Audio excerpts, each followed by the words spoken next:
ஹalleluya ஹalleluya. அப்பா உமக்கு ஸ்தோத்திரம் ஸ்தோத்திரம் ஸ்தோத்திரம் ஸ்தோத்திரம்.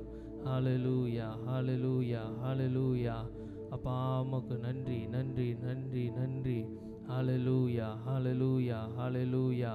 அப்பா உமக்கு ஸ்தோத்திரம் ஸ்தோத்திரம் ஸ்தோத்திரம். ஹalleluya ஹalleluya.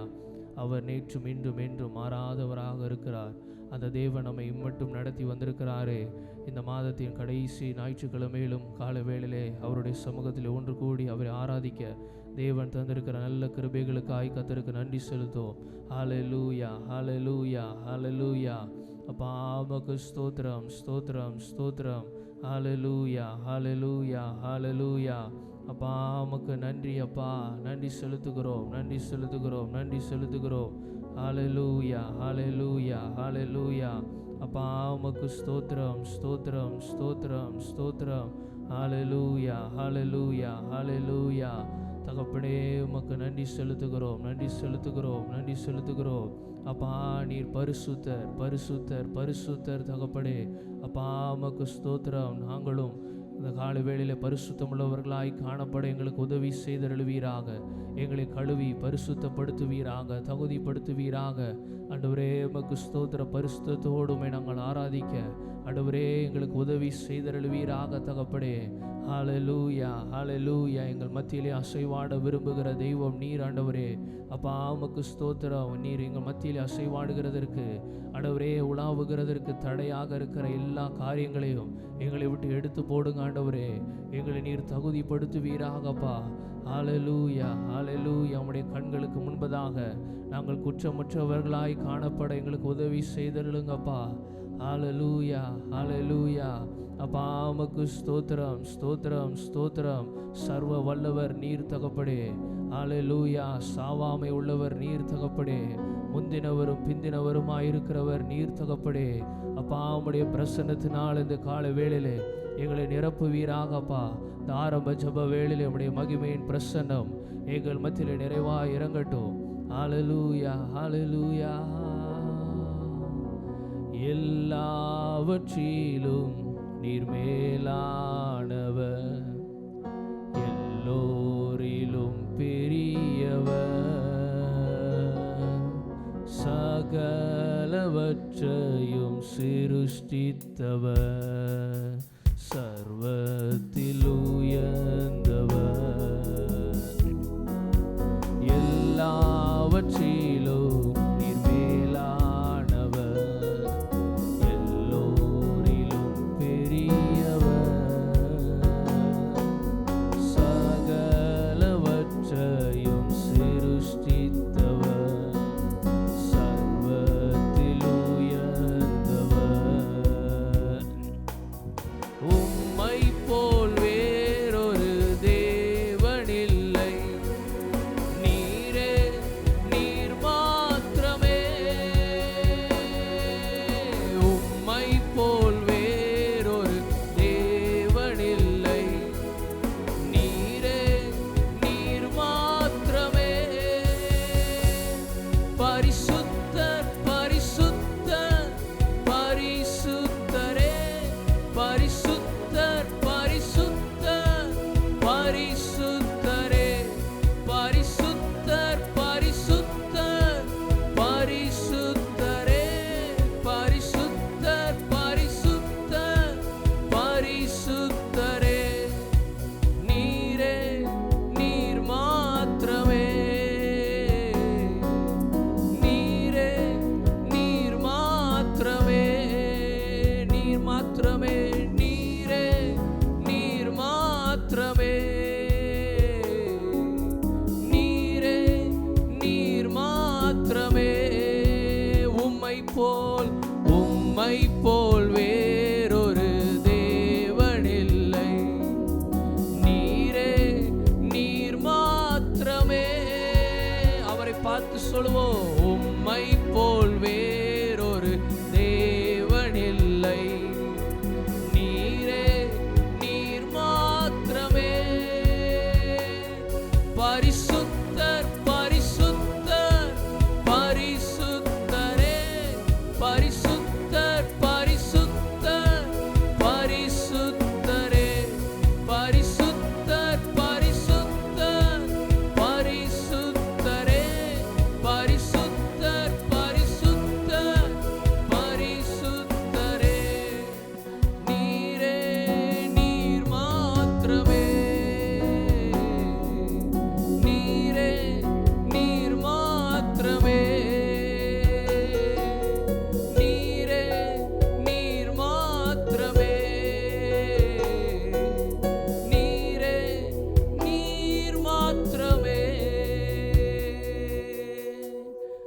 பரலோக பிதாவே, ஆசீர்வதிக்கப்பட்ட நல்ல காலை வேளைக்காக நாங்கள் நன்றி செலுத்துகிறோம். இந்த காலை வேளையில் நம்முடைய சமூகத்தில் ஒன்று கூடியுமே ஆராதிக்க தேவன் கொடுத்திருக்கிற நல்ல கிருபைகளுக்காக நாங்கள் நன்றி செலுத்துகிறோம். இந்த ஆராதனையை கர்த்தர் ஆசீர்வதித்து தருவீராக. ஒவ்வொரு பகுதியிலும் உம்முடைய பிரசன்னத்தை நாங்கள் உணர கர்த்தர் கிருபை செய்தருள்வீராக. ஆண்டவரே, வர இருக்கிற ஒவ்வொருவரையும் கர்த்தர் கூட்டி சேர்ப்பீராக. ஒவ்வொரு பகுதியிலும் உம்முடைய நாம் மாத்திரம் மகிமைப்படுவதாக. எங்களை தாழ்த்தி வெறுமையாக்குகிறோம். சகல துதிகன மகிமையெல்லாம் ஒருவருக்கே செலுத்துகிறோம். இயேசுவின் மூலம் கேட்கிறோம் பிதாவே, ஆமென். அநாதி தேவன் உன் அடைக்கலமே, அவர் நித்திய புயங்கள் உன் ஆதாரமே. அநாதி தேவன் உன் அடைக்கலமே, அவர் நித்திய புயங்கள் உன் ஆதாரமே. இந்த தேவன் என்றென்றும் உள்ள சதா காலமும் நமது தேவன், மரண பரியந்தம் நம்மை நடத்திடுவார். அநாதி தேவன் உன் அடைக்கலமே, அவர் நித்திய புயங்கள் உன் ஆதாரமே. கருண்யத்தாலே இழுத்து கொண்டார் தூய தேவ அன்பே. கருண்யத்தாலே இழுத்து கொண்டார் தூய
ஹல்லேலூயா. Praise the Lord. கர்த்தர் நம் மத்தியிலே வாசம் பண்ணுகிறவராக இருக்கிறார். ஆமென். ஹல்லேலூயா. வெளிப்படுத்தின விசேஷம் 21ஆம் அதிகாரம் அவருடைய 3வது வசனத்தை நாம் வாசிக்கும் பொழுது, இதோ மனுஷர்களிடத்திலே தேவனுடைய வாசஸ்தலம் இருக்கிறது, அவர்களிடத்திலே அவர் வாசமாயிருப்பார், அவர்களும் அவருடைய ஜனங்களாயிருப்பார்கள், தேவன் தாமே அவர்களோடு இருந்து அவர்களுடைய தேவனாயிருப்பார். ஆமென். அல்லேலூயா. தேவன் தாமே நம்மோடு இருந்து நம்முடைய தேவனாக இருக்கிறார். மனுஷர்கள் மத்தியிலே வாசம் பண்ண விரும்புகிற தேவாதி தேவன் ஒருவரை தான் நம்ம ஆராதிக்கிறோம். ஆமென். அல்லேலூயா. அவர் நம்ம மத்தியிலே இருக்க விரும்புகிறவராக இருக்கிறார். நல்ல விடுதலையோடு ஒரு பழைய பாடலை சேர்ந்து பாடி கர்த்தரை மகிமைப்படுத்தும். இதோ மனுஷரின் மத்தியில் தேவாதி தேவனே வாசம் செய்கிறாரே. இந்த பாடலை நாம் எல்லாரும் கரங்களை தட்டி உற்சாகமாய் சேர்ந்து பாடும்.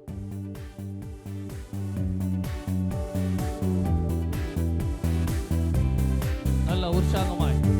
அவர் நம்ம மத்தியிலே வாசம் பண்ணுகிற தேவன், நம்முடைய கண்ணீரை துடைத்து நம்மை களிப்பாய் மாற்றுகிற தேவனாக இருக்கிறார். இதோ மனுஷரின் மத்தியில் தேவாதி தேவனே வாசம் செய்கிறாரே.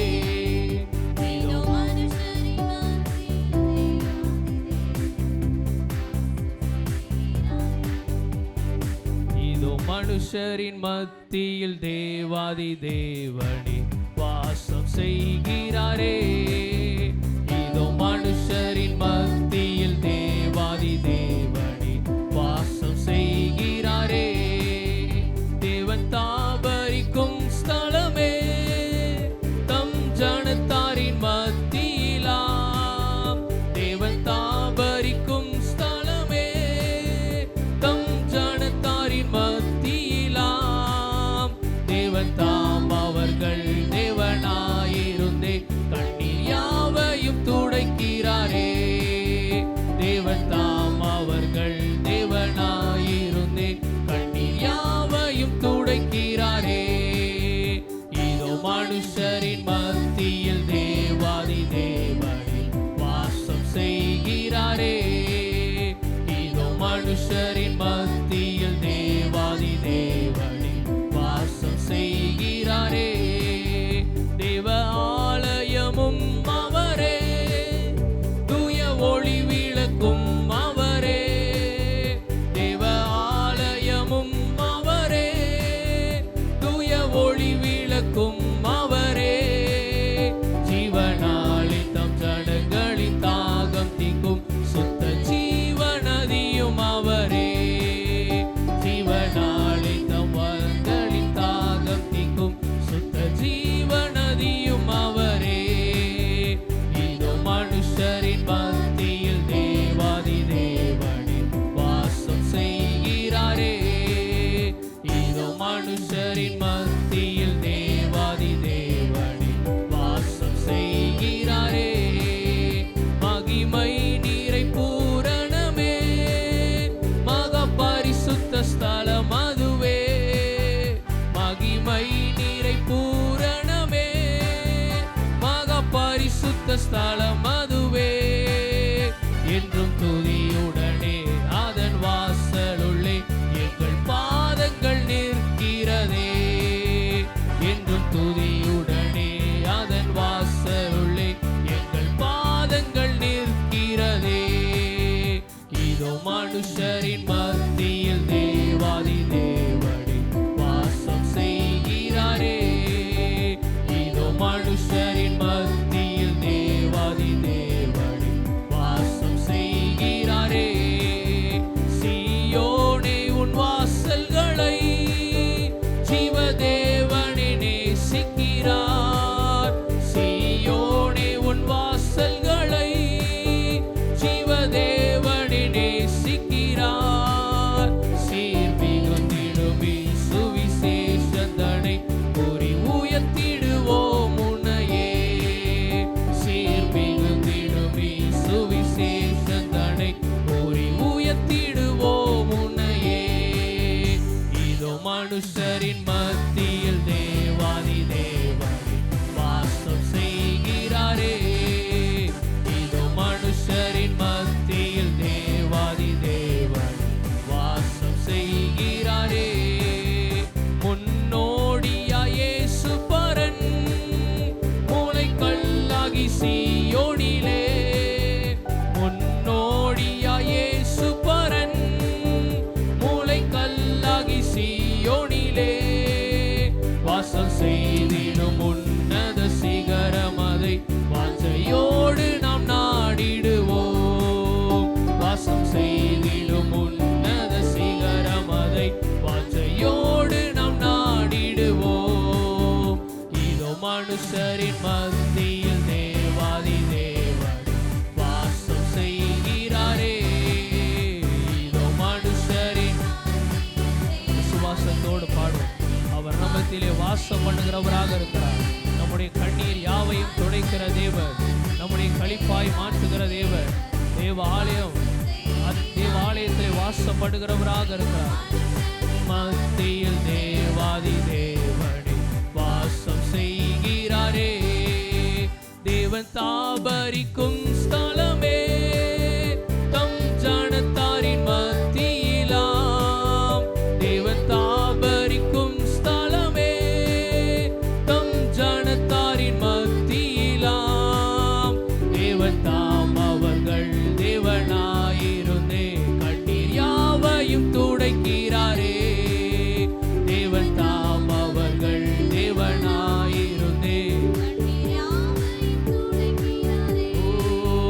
இதோ மனுஷரின் மத்தியில் தேவாதி தேவன் வாசம் செய்கிறாரே.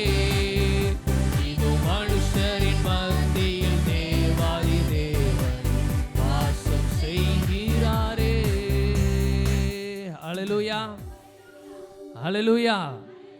தேவனாகிய கர்த்தர் மத்தியில் அசைவாடுகிறார். ஆமென், ஹல்லேலூயா. அதான் அவர்களுடைய கண்ணீர் யாவையும் அவர் துடைப்பார் என்று எழுதியிருக்கிறது. ஆமென். நம்முடைய கண்ணீர் யாவையும் துடைக்கிற ஒரு நல்ல நேசராக அவர் இருக்கிறார். இன்னொரு பாடலை கூட பாடி நம் கர்த்தரை மகிமைப்படுத்துவோம். நீர் என் பலனும் என் கேடகமாம், உம்மைத்தான் நம்பியிருந்தேன், சகாயம் பெற்றேன், உதவி பெற்றேன், பாடி உம்மை துதிப்பேன். இந்த பாடலை நாம் சேர்ந்து நாம் பாடி நன்றியோடு சேர்ந்து கர்த்தரை பாடி மகிமைப்படுத்துவோம். ஹல்லேலூயா. நீரென் பலனும் என் கேடகமாம், உம்மைத்தான் நம்பியிருந்தேன். நீரென் பலனும் என் கேடகமாம், உம்மைத்தான் நம்பியிருந்தேன். சகாயம் பெற்றேன், உதவி பெற்றேன், பாடி உம்மை துதிப்பேன். சகாயம் பெற்றேன், உதவி பெற்றேன், பாடி உம்மை துதிப்பேன். உம்மை போற்றுவேன், உம்மை உயர்த்துவேன், உம்மை பாடுவேன், உம்மை ஆராதிப்பேன். உம்மை போற்றுவேன், உம்மை உயர்த்துவேன், உம்மை ஆராதிப்பேன். துதி கன மகிமைக்கு பாத்திரர் இயேசு ராஜா நீரே. எங்கள் துதி கன மகிமைக்கு பாத்திரர் இயேசு ராஜா நீரே. என்னை ரட்சித்து ஆசீர்வதித்தவரே, நன்றி நன்றி ஐயா. என்னை ரட்சித்து ஆசீர்வதித்தவரே, நன்றி நன்றி ஐயா. போஷித்து என்னை உயர்த்தினீரே, நன்றி நன்றி ஐயா. போஷித்து என்னை நன்றி நன்றி ஐயா. சகாயம் பெற்றேன், உதவி பெற்றேன், பாடி உம்மை துதிப்பேன். அவரை பார்த்து சொல்லுவோம், ஆண்டவரே உம்மிடத்திலிருந்து நாங்கள் சகாயம் பெற்றோம் ஆண்டவரே, உதவி பெற்றோம் ஆண்டவரே. உம்மை போற்றுவேன், உம்மை போற்றுவேன், உம்மை உயர்த்துவேன், உம்மை பாடுவேன், உம்மை ஆராதிப்பேன். உம்மை போற்றுவேன், உம்மை பாடுவேன், உம்மை ஆராதிப்பேன். துதி கன மகிமைக்கு பாத்திரர் இயேசு ராஜா நீரே. எங்கள் துதி கன மகிமைக்கு பாத்திரர். என் விண்ணப்பத்தின் சத்தம்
இருதயத்தோடு கரங்களை தட்டி அந்த தேவனை மகிமைப்படுத்தி பாடுவோம். உம்மை போற்றுவேன், உம்மை உயர்த்துவேன், உம்மை பாடுவேன், உம்மை ஆராதிப்பேன், உம்மை போற்றுவேன், உம்மை பாடுவேன், உம்மை ஆராதிப்பேன். துதி கன மகிமைக்கு பாத்திரர் இயேசு ராஜா நீரே. எங்கள் துதி கன மகிமைக்கு பாத்திரர் இயேசுரா. உணர்ந்து பாடும் ஆண்டவரே, நீரே எங்கள் துதி கன மகிமைக்கு பாத்திரர் ஆண்டவரே. எங்களுடைய விண்ணப்பத்தின் சத்தத்தை கேட்டவர் நீர் ஆண்டவரே. எங்களை விடுவித்து நடத்துகிறவர். அவர் நம்மை போஷிக்கிற ஒரு நல்ல தகப்பனாக இருக்கிறார். அவர் நம்மை பாதுகாக்கிற தேவனாக இருக்கிறார். அந்த தேவாதி தேவனே, நன்றி நிறைந்த இருதயத்தோடு பாடுவோம். இயேசு ராஜா நீரே, எங்கள் துதி கன மகிமைக்கு பாத்திரர் இயேசு ராஜா நீரே. எங்கள் துதி கன மகிமைக்கு பாத்திரர் இயேசு ராஜா நீரே. என்னை ரட்சித்து ஆசீர்வதித்தவரே, நன்றி நன்றி ஐயா. என்னை ரட்சித்து ஆசீர்வதித்தவரே, நன்றி நன்றி ஐயா. போஷித்து என்னை உயர்த்தினீரே, நன்றி நன்றி ஐயா. போஷித்து என்னை நன்றி நன்றி. மறுபடியும் போஷித்து என்னை உயர்த்தினீரே, நன்றி நன்றி ஐயா. உம் வார்த்தையால் போஷித்து என்னை நன்றி நன்றி ஐயா. சகாயம் பெற்றேன், உதவி பெற்றேன், பாடி உம்மை துதிப்பேன். சகாயம் பெற்றேன், உதவி பெற்றேன், பாடி உம்மை துதிப்பேன். சகாயம் பெற்றேன், சகாயம் பெற்றேன், உதவி பெற்றேன், பாடி உம்மை துதிப்பேன். சகாயம் பெற்றேன், உதவி பெற்றேன், பாடி உம்மை துதிப்பேன். உம்மை போற்றுவேன், உம்மை உயர்த்துவேன், உம்மை பாடுவேன், உம்மை ஆராதிப்பேன், உம்மை போற்றுவேன், உம்மை பாடுவேன், உம்மை ஆராதிப்பேன், உம்மை போற்றுவேன், உம்மை உயர்த்துவேன், உம்மை பாடுவேன், உம்மை ஆராதிப்பேன், உம்மை போற்றுவேன், உம்மை உயர்த்துவேன், உம்மை பாடுவேன், உம்மை ஆராதிப்பேன். துதி கன மகிமைக்கு பாத்திரர் இயேசு ராஜா நீரே. எல்லா துதி கன மகிமைக்கு பாத்திரர் இயேசு ராஜா நீரே. எல்லா துதி கன மகிமைக்கு. எல்லாரும் முழங்காற்படி தேவாதி தேவனை ஆராதிப்போமா. எங்கள் துதி கன மகிமைக்கு பாத்திரர் இயேசு ராஜா நீரே. எங்கள் துதி கன மகிமைக்கு இயேசு ராஜா நீரே.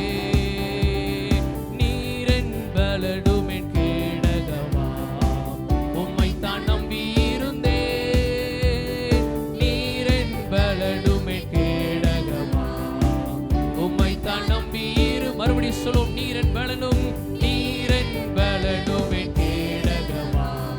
கர்த்தர் நம்முடைய பலனாக, நம்முடைய கேடகமாக இருக்கிறார். நாம் அவரிடத்திலிருந்து சகாயம் பெற்றிருக்கிறோம். நாம் நல்ல விடுதலையோடு. அதனாலதான் சங்கீதக்காரன் சொல்லுகிறார், என் இருதயம் களி கூறுகின்றது என்று சொல்லுகிறார். உம்மைத்தான் நம்பி இருந்தேன், சகாயம் பெற்றேன், சகாயம் பெற்றேன், உதவி பெற்றேன், பாடி உம்மை துதிப்பேன்.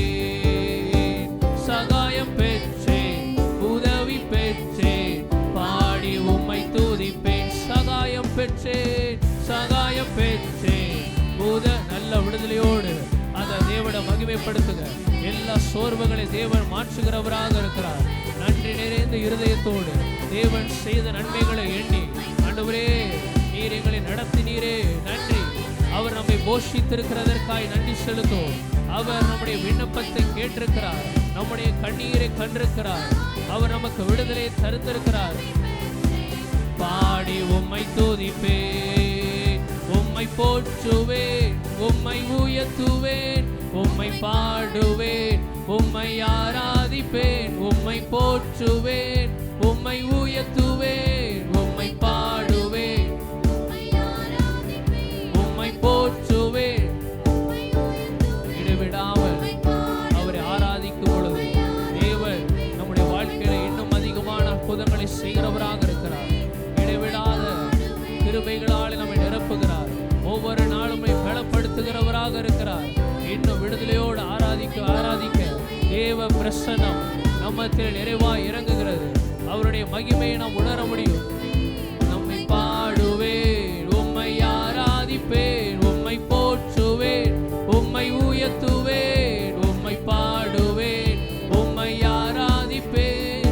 துதி கன மகிமைக்கு பாத்திரர் இயேசு ராஜா நீரே, எங்கள் துதி கன மகிமைக்கு பாத்திரர், எங்கள் துதி கன மகிமைக்கு பாத்திரர் இயேசு ராஜா நீரே, எங்கள் துதி கன மகிமைக்கு பாத்திரர் இயேசு ராஜா நீரே, எங்கள் துதி கன மகிமைக்கு பாத்திரர். விடுதலையோடு கர்த்தரை மகிமைப்படுத்துங்க. எல்லா அந்நிய பாஷையில நிரம்பி, ஆவியில நிரம்பி, ஓ ராபா பாபா பாபா சந்தரா பாபா பாபா தலமஹா, எங்கள் துதி கன மகிமைக்கு அப்பா, எங்க துதி கன மகிமைக்கு பாத்திரரே, அப்பா எங்க மத்தியிலே நிறைவாய் இறங்கி இருக்கிறவரே, ஓ உம்முடைய வாசஸ்தலம் எவ்வளவு மேன்மையுள்ளதாக இருக்கிறதப்பா. தேவ ஆலயத்திலே அசைவாட விரும்புகிற தேவன் நீர் ஆண்டவரே, எங்க மத்தியிலே இறங்கி அசைவாடுவீராக, எங்களை நிரப்புவீராக. எங்கள் துதி கன மகிமைக்கு பாத்திரர் இயேசு ராஜா நீரே, இடைவிடா நன்றி உமக்குத்தானே, இணையில்லா தேவன் உமக்குத்தானே, இடைவிடா நன்றி உமக்குத்தானே, இணையில்லா தேவன் உமக்குத்தான். பாடுவோம். இடைவிடா நன்றி உமக்குத்தானே, இணையில்லா தேவன் உமக்குத்தானே, இடைவிடா நன்றி உமக்குத்தானே, தேவன் உமக்குத்தானே. தேடி வந்தீரே நன்றி ஐயா, தெரிந்து கொண்டீரே நன்றி ஐயா, தேடி வந்தீரே நன்றி ஐயா, தெரிந்து கொண்டீரே நன்றி. கரங்களை உயர்த்தி நன்றி நன்றி, இடைவிடா நன்றி உமக்குத்தானே, இணையில்லா தேவன் உமக்குத்தானே, இடைவிடா நன்றி உமக்குத்தானே, இணையில்லா தேவன் உமக்கு. இடைவிடா நன்றி, இடைவிடா நன்றி உமக்குத்தானே, இணையில்லா. பாடுவோம். இடைவிடா நன்றி உமக்குத்தானே, இணையில்லா தேவன் உமக்குத்தானே. என்னை கண்டீரே நன்றி ஐயா, கண்ணீர் துடைத்தீரே நன்றி ஐயா, என்னை கண்டீரே நன்றி ஐயா,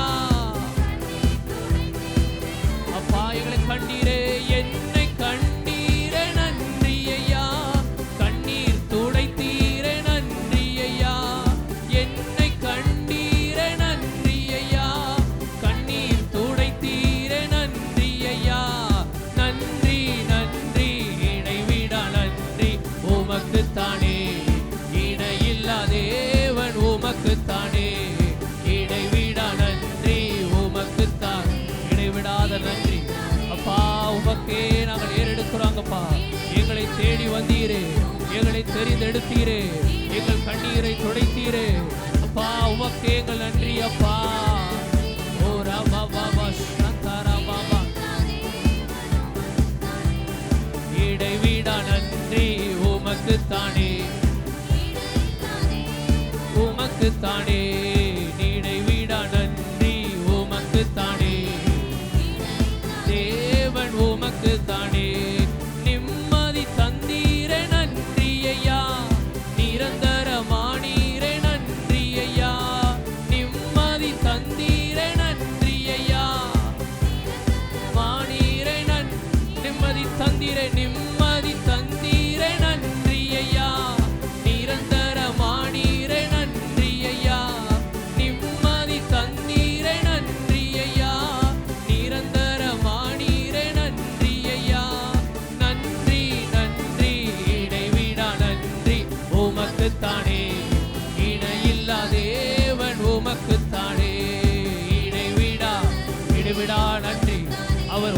மாத்திரமே, அவருக்கு ஒருவர் மாத்திரமே.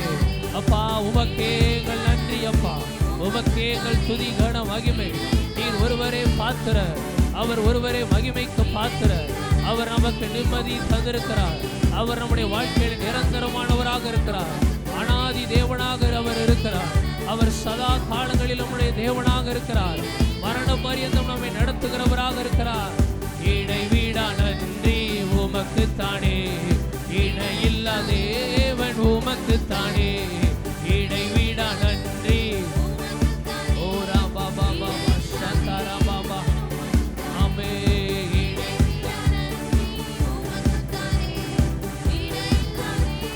நல்ல விடுதலையோடு அவரை பாடி மகிமைப்படுத்தும்.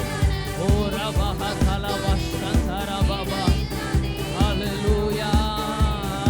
இடைவிடா நன்றி உமக்குத்தானே, இணையில்லா தேவன் உமக்குத்தானே. இடைவிடா நன்றி, இணையில்லா தேவன் உமக்குத்தானே. ஹல்லேலூயா ஹல்லேலூயா. அந்த நீதி தேவன், அவர் நிரந்தரமான தேவன். அவர் ஒவ்வொரு நாளும் வழி நடத்துகிற தேவனாக இருக்கிறார். அந்த நல்ல தேவனை விடுதலையோடு ஆராதிங்க, விடுதலையோடு மகிமைப்படுத்துங்க. ஹல்லேலூயா ஹல்லேலூயா ஹல்லேலூயா. அவர் உங்களையும் என்னையும் தெரிந்தெடுத்திருக்கிறார். அவருடைய பிள்ளையாக அவர் நம்மை மாற்றி இருக்கிறார்.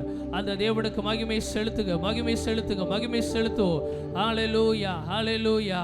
அவர் நம்முடைய அழுகுரலை கேட்டு கண்ணீரை துடைத்திருக்கிறாரே. ஹல்லேலூயா ஹல்லேலூயா ஹல்லேலூயா. பா நீர் ஒருவரே மகிமைக்கு தக்கவர் ஆண்டவரே, அவர் ஒருவரே ஆராதனைக்குரியவர். ஹல்லேலூயா ஹல்லேலூயா. நம்முடைய இருளான வாழ்க்கையை அவர் வெளிச்சமாக மாற்றி இருக்கிறார். இருளான பாதையில சென்றிருந்த நம்மை அவர் வெளிச்சத்திலே மாற்றி இருக்கிறார். அந்த தேவனை மகிமைப்படுத்துவோம். ஹல்லேலூயா ஹல்லேலூயா. இடைவிடா நன்றி உமக்குத்தானே, இணையில்லா தேவன் உமக்குத்தானே. இடைவிடா நன்றி உமக்குத்தானே, இணையில்லா தேவன் உமக்குத்தானே. இடைவிடா நன்றி உமக்குத்தானே, இணையில்லா தேவன் உமக்குத்தானே. அப்படியே இருக்கிற இடங்களிலே அவ எல்லாரும் எழும்பி நின்று அந்த தேவனை மகிமைப்படுத்தும். ஹல்லேலூயா ஹல்லேலூயா. அப்பா உமக்கு ஸ்தோத்திரம் ஆண்டவரே, நீர் எத்தனை நல்லவராய் எங்கள் வாழ்க்கையில் இருந்திருக்கிறீர். உமக்கு நன்றி அப்பா, உமக்கு நன்றி தகப்படே. அவர் எல்ஷடாய், அவர் சர்வ வல்லமை உள்ள தேவன். அவர் யெகோவா ராஃபா, நமக்கு சுகம் தருகிற தேவன். அவர் யெகோவா ஷாலோம், நமக்கு சமாதானத்தை தருகிறவராக இருக்கிறார். அந்த தேவாதி தேவனை மகிமைப்படுத்தும் ஆண்டவரே. உள்ளத்தின் ஆழத்திலிருந்து அவருடைய நாமத்தை சொல்லி அப்படியே மகிமைப்படுத்துவோமா ஆண்டவரே. ஹல்லேலூயா ஹல்லேலூயா. அப்பா எங்களுடைய ஒளி விளக்காய் நீர் இருக்கிறதற்காய் நன்றி தகப்படே. எங்கள் இருளை வெளிச்சமாய் நீர் மாற்றுகிறதற்காய் நன்றி தகப்படே. அப்பா நாங்கள் வெளிச்சத்துக்கு வருவதற்காக நீர் அந்த சிலுவையை ஏற்றுக்கொண்டீரே, உமக்கு நன்றி அப்பா. ஹல்லேலூயா. எனது விளக்கு எரிய செய்தி, இரவை பகலாக்கி நீ. எனது விளக்கை எரிய செய்தி, இரவை பகலாக்கி நீ. எரிந்து கொண்டிருப்பேன் எப்போதும் உமக்கா, என் ஜீவன் பிரியும் வரை. எரிந்து கொண்டிருப்பேன் எப்போதும் என் ஜீவன் பிரியும் வரை. எரிந்து கொண்டே இருப்பேன் எப்போதும்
ஆராதிக்கிறோம். அவர் ஒவ்வொரு நாளும் நம்மை வித்தியாசமான பாதையிலே வழி நடத்துகிறவராக இருக்கிறார். அவருடைய கிருபை ஒவ்வொரு நாளும் புதியவைகளாக இருக்கிறது. அவர் தூய தேவன்.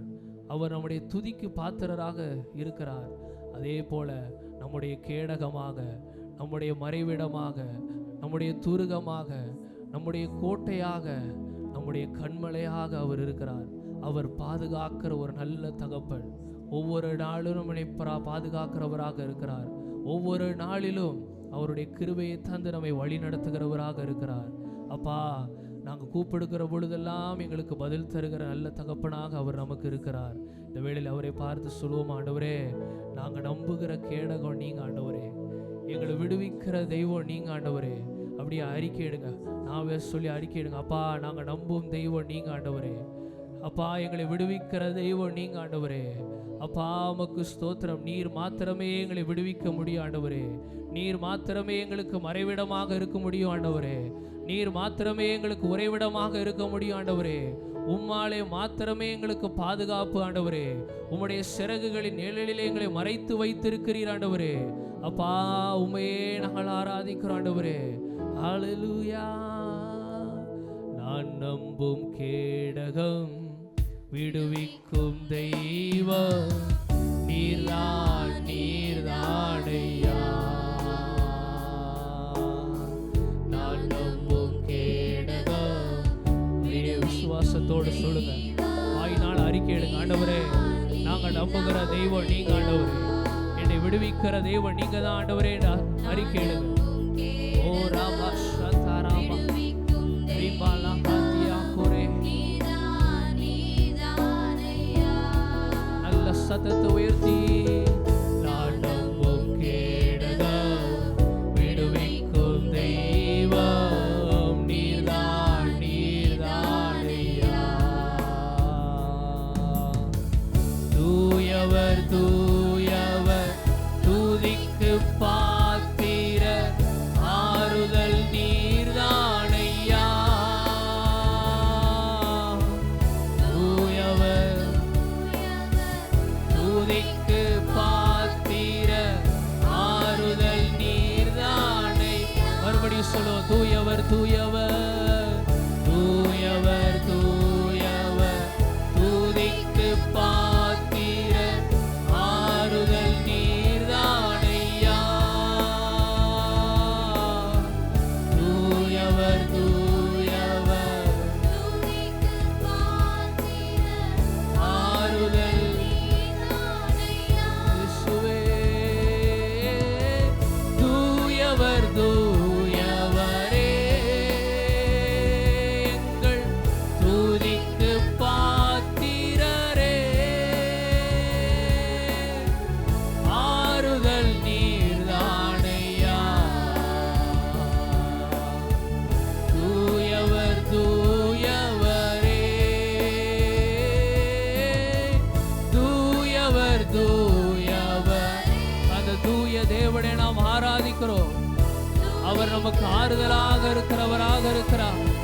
இயேசுவே, ஆறுதல் நீர்தானையா. தூயவர், தூயவரே, சேனைக்குள் பாய்ந்தே உந்தன் தயவாலே மதிலை தாண்டிடுவே. சேனைக்குள் பாய்ந்தே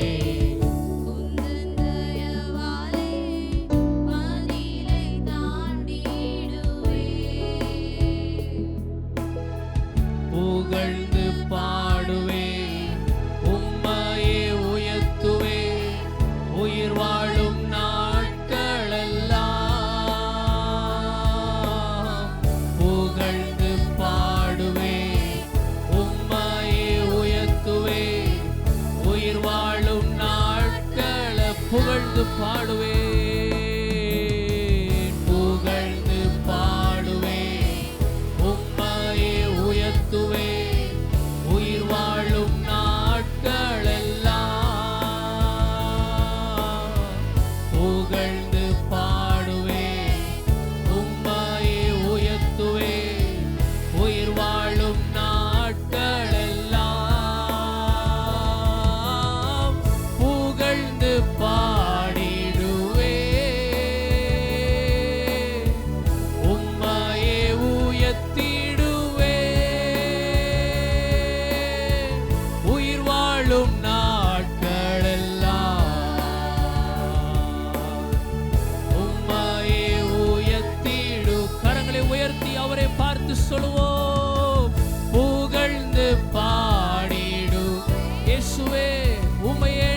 உயர்த்துகிறோம் அப்பா.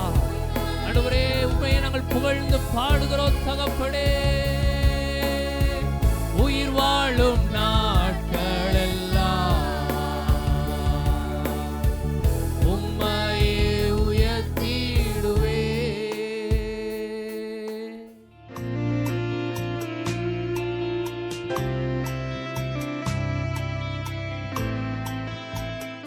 வானாடி வானங்கள் கொள்ளாதவரே, வார்த்தையால் வர்ணிக்க கூடாதவரே, ஓயாமலும் புகழ் நான் பாடுவேன், இன்றுமே என்றுமே என்றென்றுமே. நாடி வானங்கள் கொள்ளாதவரே, வார்த்தையால் வர்ணிக்க கூடாதவரே, ஓயாமலும் புகழ் நான் பாடுவேன், இன்றுமே என்றுமே என்றென்றுமே. ஹல்லேலூயா ஹல்லேலூயா ஆமென். ஹல்லேலூயா ஹல்லேலூயா ஆமென். ஹல்லேலூயா ஹல்லேலூயா ஆமென். ஹல்லேலூயா ஹல்லேலூயா ஆமென். லோக கவனத்தை ஈர்க்க வேண்டுமே அப்பா, உன் கண்கள் கிருபை வேண்டுமே. எப்போதும் என் அருகே நீர் வேண்டுமே. நீர் வேண்டும் நீர் வேண்டும் நீர் வேண்டுமே. லோக கவனத்தை ஈர்க்க வேண்டுமே அப்பா, உன் கண்கள் கிருபை வேண்டுமே. எப்போதும் என் அருகே நீர் வேண்டுமே. நீர் வேண்டும் நீர் வேண்டும் நீர் வேண்டுமே. ஹல்லேலூயா ஆமென். ஹல்லேலூயா ஹல்லேலூயா ஆமென். ஹல்லேலூயா ஹல்லேலூயா ஆமென். ஹல்லேலூயா ஹல்லேலூயா ஆமென். காண பிரியாத உம் சமூகம், அருதான நிரந்தர சுகந்திரமே. வேறொன்றும் வேண்டாம் நீர் போதுமே. நீர் போதும் எப்போதும் நீர் போதுமே. காண பிரியாத உம் சமூகமே, அருதான நிரந்தர சுகந்திரமே. வேறொன்றும் வேண்டாம் நீர் போதுமே. நீர் போதும் எப்போதும் நீர் போதுமே. ஹல்லேலூயா ஹல்லேலூயா ஆமென். ஹல்லேலூயா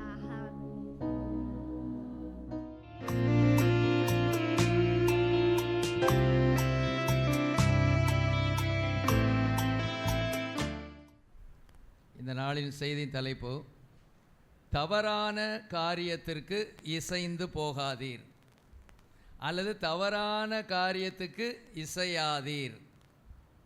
ஸ்தோத்திரம். இது கல்யாண வீட்டில் பேசலாம், ஆனால் அது நல்லா இருக்காது. ஏன்னா இது பாசிட்டிவாக இருக்கிறது இல்லை, நெகட்டிவாக இருக்கிறது. ஒரு ஆலோசனை மாதிரி இது வரும். இப்போ இசைந்து போகிறவங்க அப்படின்னா நம்ம கல்யாண வீட்டில் என்ன செய்யலாம், நல்லா பேசலாம். ஜெபத்தில் என்ன செய்கிறாங்க, இசைக்கிறாங்க. ஊழியத்தில் இசைக்கிறத பார்க்குறோம். அப்புறம் விருந்தோம்பலில் இசைக்கிறாங்க. இப்படிலாம் நம்ம பார்க்குறோம். இன்றைக்கி நம்ம எப்படி பார்க்க போகிறோன்னா, தவறான காரியத்திற்கு இசைந்தவர்களை குறித்து பார்க்க போகிறோம். அப்போ நாம் என்ன செய்யக்கூடாது, தவறான காரியத்துக்கு இசைந்து போகக்கூடாது. முதலாவதாக குடும்பத்தில் உள்ள குடும்ப செய்தி மாதிரியே இன்றைக்கி இருக்கட்டுமே. குடும்பத்தில் கணவன் மனைவிக்குள்ள தவறான காரியத்துக்கு என்ன செய்யக்கூடாது, இசைந்து போகக்கூடாது.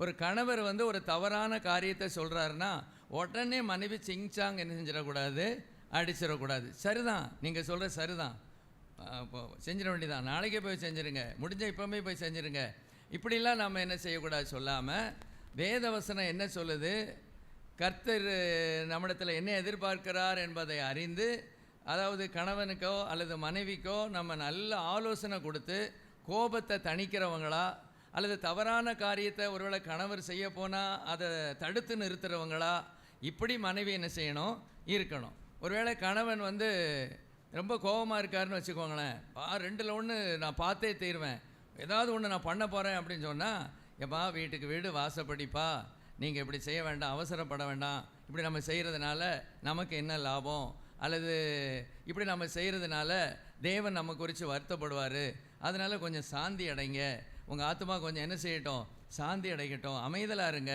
அப்படின்னு நாம் என்ன செய்யணும், சொல்லணும். ஆனால் இன்றைக்கி நாம் பார்க்க போகிற காரியம் எப்படின்னா, ஒரு தவறான காரியத்தை கணவனோ அல்லது மனைவியோ சொல்லுவாங்க, உடனே அதுக்கு அவங்க என்ன செஞ்சிருவாங்க, சிங்ஜாங் அடிச்சிருவாங்க, அதுக்கு என்ன செஞ்சிருவாங்க, ஒத்து போயிடுவாங்க. அப்படி என்ன செய்யக்கூடாது, ஒத்து போகக்கூடாது. அப்போ தவறான காரியத்துக்கு இசையும் போது அதனால் எத்தனையோ கஷ்டங்கள் வந்திருக்கு, எத்தனையோ குடும்பத்தில் என்ன செஞ்சுருக்கு, வேதனை வந்திருக்கு. அப்படி நாம் என்ன செய்யக்கூடாது, செய்யக்கூடாது என்பதை இந்த செய்தியின் மூலமாக நாம் அறிய போகிறோம். முதல்ல தெரிந்த ஒரு காரியத்திலேருந்து நம்ம பார்க்கலாம். ஆதியாகமம் 16:1-4. இதெல்லாம் தெரிஞ்ச சம்பவங்கள் தான், ஆனால் அதிலேருந்து நம்ம பேச போகிறோம், அவ்வளோதான். ஆதியாகமம் 16:1-4. ஆபிராமுடைய மனைவியாகிய சாராய்க்கு பிள்ளை இல்லாதிருந்தது. எகிப்து தேசத்தாளாகிய ஆகார் என்னும் பெயர் கொண்ட ஒரு அடிமை பெண் அவளுக்கு இருந்தாள். சாராய் ஆபிராமை நோக்கி, நான் பிள்ளை பெறாதபடிக்கு கர்த்தர் என் கர்ப்பத்தை அடைத்திருக்கிறார், என் அடிமை பெண்ணோடே சேரும், ஒருவேளை அவளால் என் வீடு கட்டப்படும் என்றாள். சாராயின் வார்த்தைக்கு ஆபிராம் செவி கொடுத்தான். ஆபிராம் கானான் தேசத்தில் 10 வருஷம் குடியிருந்த பின்பு ஆபிராமின் மனைவியாகிய சாராய் எகிப்து தேசத்தாலான தன் அடிமை பெண்ணாகிய ஆகாரை அழைத்து அவளை தன் புருஷனாகிய ஆபிராமுக்கு மறுமனையாட்டியாகிய கொடுத்தாள். அவன் ஆகாரோடை சேர்ந்தபோது அவள் கர்ப்பந்தரித்தாள். சரி, இந்த ஆபிரகாமுடைய மனைவியாகிய சாராய் அல்லது சாராள் என்ன செய்கிறா, ஒரு தவறான ஆலோசனை என்ன செய்கிறா, கொடுக்குறா தன்னுடைய கணவருக்கு. சாராய் ஆபிராமை நோக்கி, நான் பிள்ளை பெறாதபடிக்கு கர்த்தர் என் கர்ப்பத்தை அடைத்திருக்கிறார். அதை புரிஞ்சுக்கிட்டாங்களா அந்த அம்மா? இந்த பிள்ளை எனக்கு வராததுக்கு காரணம் என் சரீர பலவீனம் அல்ல, என்னுடைய கணவனுடைய சரீர பலவீனம் அல்ல, கர்த்தர் தான் அடைச்சிருக்கிறார். கர்த்தர் தான் அடைச்சிருக்கிறாருன்னு தெரியுதில்ல, அப்போ யார்கிட்ட தான் போகணும், கர்த்தர்கிட்ட தானே போகணும். ஆண்டவரே, எத்தனையோ பேர் இந்த நாட்களில் இருக்கிறவங்களுக்கு கல்யாணம் கட்டினோடனே குழந்தை கிடச்சிருச்சு, ஆனால் எனக்கு கிடைக்கல, நீர் தான் இந்த கர்ப்பத்தை அடைச்சிருக்கிறீரு அப்படின்னு நான் ஒரு யூகம் பண்ணுறேன், அதனால நீர் என் வாழ்க்கையில் அற்புதத்தை செய்யணும்னு கர்த்தர்கிட்ட நம்ம போகணும். ஆனால் இந்த அம்மா என்ன செஞ்சாங்க, அந்த காலத்து வழக்கத்தின்படியே இவங்க என்ன செஞ்சாங்கன்னா, அந்த காலத்து வழக்கம் அப்படி தான். என்ன வழக்கம், தனக்கு ஒருவேளை குழந்தை இல்லைன்னா தன்னுடைய வேலைக்காரியை திருமணம் பண்ணி வைப்பாங்க. அதாவது கணவனுடைய ஒரு வித்தாவது வந்து அது ஒரு குழந்தையாக அதை ஏற்றுக்கொள்வாங்க. அதாவது புத்திர சுவிகாரம்னு வேற யாரையோ எடுக்கிறதுக்கு பதிலாக தன்னுடைய கணவனுடைய ஒரு வித்து எதில் இருக்குது, அந்த பிள்ளையோடு இருக்கிறதுனால அந்த நாட்களில் அப்படி என்ன செஞ்சாங்க. இந்த நாட்களில் எல்லாமே வளர்ந்துருச்சு, ரொம்ப மெடிக்கல்லாம் நம்ம வளர்ந்ததுனால என்ன டியூபு, டெஸ்ட் டியூபு, அந்த மாதிரி வாடகை தாய், இந்த நாட்களில் இப்படிலாம் வளர்ந்து இப்படிலாம் குழந்தை என்ன செஞ்சுக்கிடுறாங்க, பெற்றெடுத்து கொண்டு இருக்கிறாங்க. கொஞ்சம் யோசித்து பாருங்கள், இந்த அம்மா சொன்ன உடனே இவர் என்ன சொல்லியிருக்கணும், இந்த ஆபிரகாம், என்னம்மா நீ பேசுகிற, ஆண்டவர் எவ்வளோ தடவை வாக்கு கொடுத்துருக்கிறாரு, கர்த்தருடைய வாக்கு வந்து எனக்கு வந்து நமக்கு வந்து குழந்தை இருக்குன்னு சொல்லியிருக்கிறாரு. இப்போ நம்ம அதை வாசிப்போம், கொஞ்சம் பாருங்கள். நம்ம தெரிஞ்சது தான், திருப்பி ஒருக்கா நம்ம அந்த வசனங்களை வாசிக்க போகிறோம். 12 ஆதியாகமம் 12:2. நான் உன்னை பெரிய ஜாதியாக்கி, போதும், நான் உன்னை பெரிய ஜாதியாக்கி. 7ஆம் வசனம், கர்த்தர் ஆபிரகாமுக்கு தரிசனமாகி உன் சந்ததிக்கு இந்த தேசத்தை கொடுப்பேன் என்றார். கர்த்தர் ஆபிரகாமுக்கு தரிசனமாகி உன் சந்ததிக்கு இந்த தேசத்தை கொடுப்பேன். அப்படின்னா என்ன அர்த்தம், உனக்கு சந்ததியை கொடுப்பேன் அர்த்தம். 13ஆம் அதிகாரம் 14 16 வரைக்கும். லோத்து ஆபிராமை விட்டு பிரிந்த பின்பு கர்த்தர் ஆபிராமை நோக்கி, உன் கண்களை ஏறெடுத்து நீ இருக்கிற இடத்திலிருந்து வடக்கேயும் தெற்கேயும் கிழக்கேயும் மேற்கேயும் நோக்கி பார். நீ பார்க்கிற இந்த பூமி முழுவதையும் நான் உனக்கும் உன் சந்ததிக்கும் என்றென்றைக்கும் இருக்கும்படி கொடுத்து உன் சந்ததியை பூமியின் தூளை போல பெருக பண்ணுவேன். ஒருவன் பூமியின் தூளை எண்ணக்கூடுமானால் உன் சந்ததியும் எண்ணப்படும். இது வரைக்கும் நம்ம எத்தனை இடத்துல பார்த்துருக்கோம்? 12:2 சொல்லியிருக்காரு, நான் உன்னை பெரிய ஜாதியாக்குவேன். 7ஆம் வசனத்தில் சொல்றாரு, உன் சந்ததிக்கு இந்த தேசத்தை கொடுப்பேன். இந்த இடத்துல என்ன சொல்றாரு? நீ பார்க்கிற இந்த பூமி முழுவதையும் நான் உனக்கும் உன் சந்ததிக்கும் என்றைக்கும் இருக்கும்படி என்ன செய்வேன்? கொடுப்பேன். 15ஆம் அதிகாரம் 4-5 வாசிங்க. அப்பொழுது கர்த்தருடைய வார்த்தை அவனுக்கு உண்டாகி, இவன் உனக்கு சுதந்திரவாளி அல்ல, உன் கற்ப பிறப்பா இருப்பவனே உனக்கு சுதந்திரவாளி ஆவான் என்று சொல்லி அவர் அவனை வெளியே அழைத்து, நீ வானத்தை அண்ணாந்து பார், நட்சத்திரங்களை எண்ண உன்னாலே கூடுமானால் அவைகளை எண்ணு என்று சொல்லி பின்பு அவனை நோக்கி, உன் சந்ததி இவ்வண்ணமாய் இருக்கும் என்றார். 13ஆம் வசனம். அப்பொழுது அவர் ஆபிரகாமை நோக்கி, உன் சந்ததியார் தங்களுடையதல்லாத அந்நிய தேசத்திலே பரதேசிகளாய் இருந்து அத்தேசத்தாரை சேவிப்பார்கள் என்றும் அவர்களால் 400 வருஷம் உபத்திரவப்படுவார்கள் என்றும் நீ நிச்சயமாய் அறிய கடவாய். 21ஆம் வசனத்தின் பின்பகுதி. இந்த தேசத்தை உன் சந்ததிக்கு கொடுத்தேன் என்றார். கிட்டத்தட்ட 6 இடத்துல ஆண்டவர் சொல்லி இருக்கிறாரு, நான் உனக்கு என்ன செய்வேன்? சந்ததியை தருவேன். அது உனக்கு தருவேன்னா யார் மூலமாகத்தான்? சாராள் மூலமாகத்தான். சாராளை தானே திருமணம் பண்ணி வச்சிருக்க ஆபிரகாமுக்கு. அப்போ அவள் மூலமாக உனக்கு நான் சந்ததியை தருவேன் ஆண்டவர் கிட்டத்தட்ட 6 தடவை சொல்லியிருக்கிறாரு. ஆனால் அதை உதாசீனம் பண்ணிட்டு இந்த அம்மா ஒரு தடவை தான் சொன்னாங்க, ஒரே ஒரு தடவை தான். ஐயா, ஆண்டவர் என்ன செஞ்சுருக்காரு? என்னுடைய கற்பத்தை அடைச்சிருக்கிறாரு, அதனால நீர் என்ன பண்ணோம்? ஆகாரோடு சேர்ந்து ஒரு சந்ததியை உருவாக்கும்னு சொன்ன உடனே இவர் என்ன சொல்லியிருக்கணும்? இப்போ நம்ம அந்த வாசித்ததெல்லாம் கர்த்தர் கிட்டத்தட்ட என்ற 6 தடவை சொல்லியிருக்கிறாரு, கண்டிப்பாக தருவேன்னு சொல்லியிருக்கிறாரு. இத்தனை ஆண்டுகள் நம்ம காத்துட்டோம். இனியும் ஆண்டவர் அந்த வாக்குத்தத்தை நிறைவேற்றுவதற்கு நாம் என்ன செய்வோம்? காத்திருப்போம். அதனால் ஆத்திரப்படாத, அவசரப்படாத. உன் ஆலோசனைக்கு நன்றி தான். இது உலக பழக்க வழக்கம். ஆனால் தேவன் உலக பழக்க வழக்கம் இல்லை, அவருடைய கிருபையினாலே தேவன் நம்முடைய வாழ்க்கையில் அற்புதங்களை செய்வாருன்னு என்ன செஞ்சுருக்கணும்? சொல்லியிருக்கணும். ஆனால் இவ என்ன செய்யலை, சொல்லாமல் உடனே அவளோடு சேர்ந்து என்ன செய்தார்? ஒரு கற்பம் தரித்து அவளுக்கு இஸ்மவேல் அப்படிங்கிற பெயரிட்டு இன்னைக்கு வரைக்கும் ஆபிரகாம் செய்த ஒரு சின்ன தவறு இன்னைக்கு வரைக்கும் அவங்களுக்கு என்ன எப்படி தான் இருக்குது? கஷ்டமாக தான் இருக்குது, பாடாக தான் இருக்குது. இன்னொரு தேவனுக்கு பிரியமில்லாத ஒரு சந்ததி உருவாவதற்கு இவர் காரணமாக இருந்ததுக்கு காரணம் தன்னுடைய மனைவியினுடைய தவறான வார்த்தைக்கு செவி கொடுத்ததுனால. மனைவி சொல்கிறதெல்லாம் மந்திரம்னு நம்ம நினைக்கக்கூடாது, அப்படியும் நினைக்கக்கூடாது. ஸ்தோத்திரம். கவனிக்கிங்களா?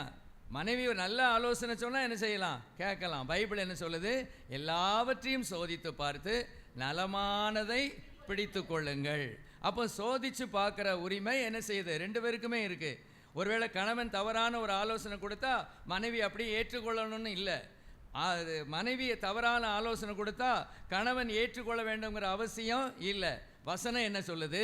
கர்த்தர் என்ன சொல்கிறாரு? கர்த்தருக்கு எது சரி அப்படின்னு யோசித்து நிதானித்து காரியங்களை நிதானமாக என்ன செய்யணும்? செயலாற்ற வேண்டும். அப்போ தவறான காரியங்களுக்கு என்ன செய்யக்கூடாது? இசைந்து போகக்கூடாது. இதுக்கு முதல்ல யாரை பார்த்துருக்கோம்? ஆபிரகாமை பார்த்தோம். சரி, 2வது ஒரு நபரை நம்ம பார்க்க போகிறோம்.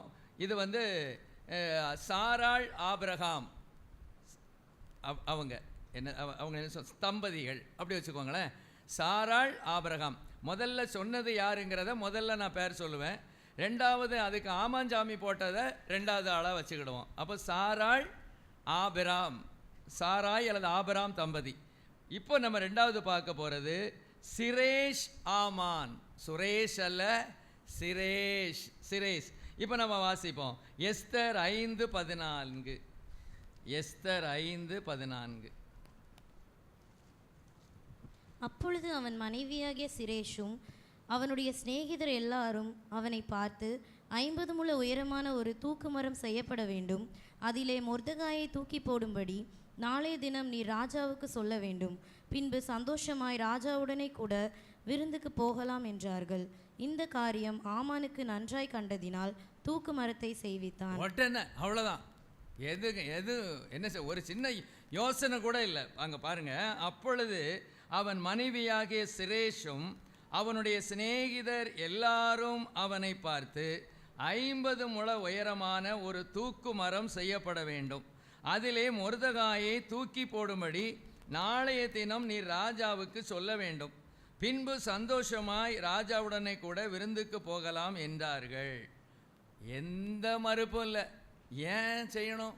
இப்போ நடந்த சம்பவத்துக்கு இப்போ நம்ம வருவோம். சரி, ஏன் இந்த சம்பவம், ஏன் இதை சொல்கிறாரு அப்படின்னா நீங்கள் இப்போ பார்க்கலாம். இப்போ எஸ்தர் 5 அந்த சம்பவம் உங்களுக்கு தெரிஞ்ச ஒரு சம்பவம் தான். 3ஆம் அதிகாரம் 5 பார்த்தீங்கன்னா அங்கே ஒரு சம்பவம் வருது. என்ன சம்பவம்? எல்லாரும் வித்தியாசமாக பேசுவாங்க. இன்றைக்கி நான் வித்தியாசமாக தான் பேச போகிறேன். இந்த காரியத்தில் எப்போமோ மொர்தெகாயை ரொம்ப உயர்வாக பேசுகிறாங்க. ஆனால் கர்த்தர் எனக்கு கொடுத்த அது சரி கிடையாது. அது என்ன செய்ய கிடையாது? சரி கிடையாது. பிரைஸ் எல்லாம் ஆமான் விஷயத்தில் மொர்தெகாய் நடந்து கொண்ட காரியம் சரியே கிடையாது. இவன் வாசிப்போம். 3ஆம் அதிகாரம் 1ஆம் வசனம் நானே வாசிக்கிறேன். இந்த நடவடிக்கைகளுக்கு பின்பு ராஜாவாகிய அகாஸ்வேரு அம்மெதத்தாவின் குமாரனாகிய ஆமான் என்னும் ஆகாகியனை மேன்மைப்படுத்தி தன்னிடத்தில் இருக்கிற சகல பிரபுக்களுக்கு மேலாக அவனுடைய ஆசனத்தை உயர்த்தி வைத்தான். ஆசனத்தை உயர்த்தி வைத்தது யாரு? ராஜா. சரி, ஆகையால் ராஜாவின் அரண்மனை வாசலில் இருக்கிற ராஜாவின் ஊழியக்காரர் எல்லாரும் ஆமானை வணங்கி நமஸ்கரித்து வந்தார்கள். அவனுக்கு இப்படி செய்ய வேண்டும் என்று ராஜா கட்டளையிட்டிருந்தான். யார் கட்டளையிட்டிருந்தா? ராஜா கட்டளையிட்டிருந்தான். ஆனாலும் மொர்தெகாய் அவனை வணங்கவும் இல்லை, நமஸ்கரிக்கவும் இல்லை. இது சரிதானா? நீங்கள் தான் பதில் சொல்லணும். சபையார் நீங்கள் சொல்லுங்கள், அல்லது நான் சொன்னது நான் மாற்றிக்கிடுறேன். அல்லேலூயா, ஸ்தோத்திரம். இது சரிதானா? மொர்தெகாய் செய்தது சரிதானா? நீங்கள் தான் சொல்லணும். சரி கிடையாது. எந்த அதிகாரமும் ரோமர் 12:1-13:1 ரோமர் 13:1 வாசிங்க. ரோமர் 13:1 வாசிட்டு இப்போ இங்கே வருவோம். ரோமர் 13:1 எந்த மனுஷனும் மேலான அதிகாரம் உள்ளவர்களுக்கு கீழ்ப்படிய கடவன். ஏனென்றால் தேவனாலே அன்றி ஒரு அதிகாரமும் இல்லை. உண்டாயிருக்கிற அதிகாரங்கள் தேவனாலே நியமிக்கப்பட்டிருக்கிறது. எந்த மனுஷனும் மேலான அதிகாரம் உள்ளவர்களுக்கு கீழ்ப்படிய கடவன். ஏனென்றால் தேவனாலே அன்றி ஒரு அதிகாரமும் இல்லை. உண்டாயிருக்கிற அதிகாரங்கள் தேவனால் நியமிக்கப்பட்டிருக்கிறது. அதிகாரங்கள் யாரால் நியமிக்கப்பட்டிருக்கிறது? தேவனால். குடும்பத்தில் அதிகாரம் இருக்கு, சபையில் அதிகாரம் இருக்கு, நீங்க வேலை பார்க்குற வேலை ஸ்தலத்தில் அதிகாரம் இருக்கு, நாம வாழ்கிற இடத்துக்கு நமக்கு ஒரு அதிகாரம் என்ன செய்யுது? இருக்குது. அப்போ எல்லா அதிகாரங்களும் யாரால் உண்டாயிருக்கிறது? தேவனால் உண்டாயிருக்கிறது. அப்போ தேவனால் அதிகாரம் உண்டாயிருக்கும் போது தேவனுக்கு கீழ்ப்படிய வேண்டுமா? கீழ்ப்படிய கூடாதா? கீழ்ப்படியணும். அப்போ இவர் என்ன செய்யலை?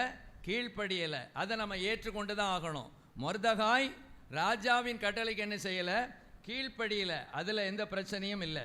இப்போ ஆனால் என்ன நடக்கு அப்படின்னா, அப்பொழுது ராஜாவின் அரண்மனை வாசலில் இருக்கிற ராஜாவின் ஊழியக்காரர் மொர்தெகாயை பார்த்து, நீ ராஜாவின் கட்டளையை மீறுகிறது என்ன என்று கேட்டார்கள்.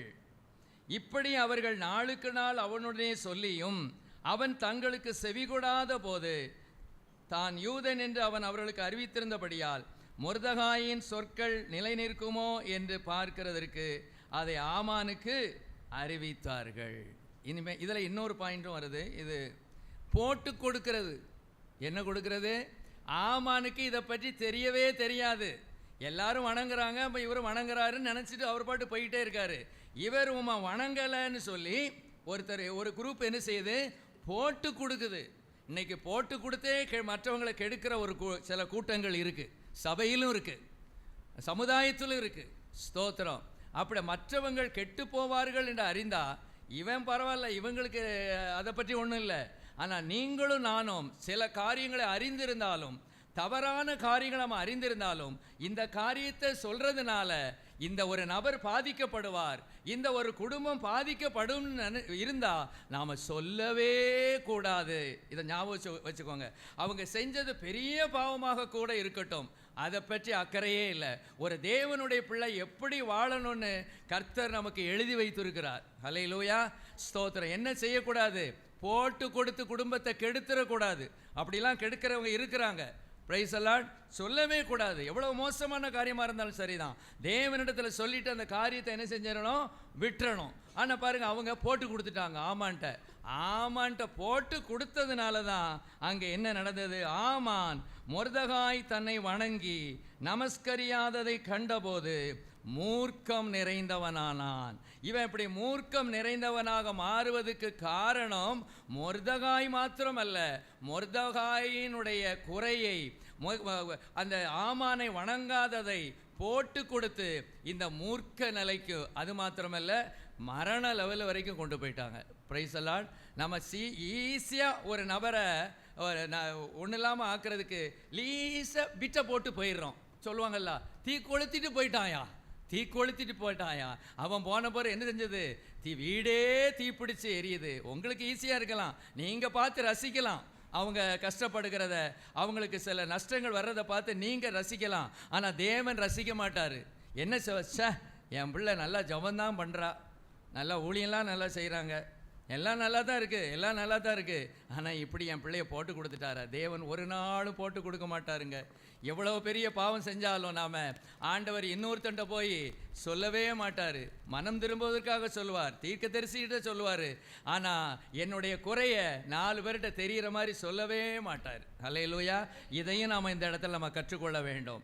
அதாவது மற்றவருடைய காரியங்களை இன்னொரு இடத்துல என்ன செய்யக்கூடாது? சொல்லக்கூடாது. ஏன்னா அதே காரியம் நமக்கு நாளைக்கு வரலாம். ஏன்னா நாம் இதே பூமியில் தான் வாழ்ந்து கொண்டு இருக்கிறோம். நாம் ஒன்றும் தேவ தூதர்கள் அல்ல, நாம் ஒன்றும் தேவதைகள் அல்ல, இங்கே தான் வசிக்கிறோம். நாம் என்ன தப்பு மற்றவங்களுக்கு கேவலமாக அவங்கள தூஷிச்சுக்கிட்டு இருக்கோமோ அதே பாவம் ஒருவேளை நாம் செஞ்சிருந்த நிலைமை வந்துடலாம்.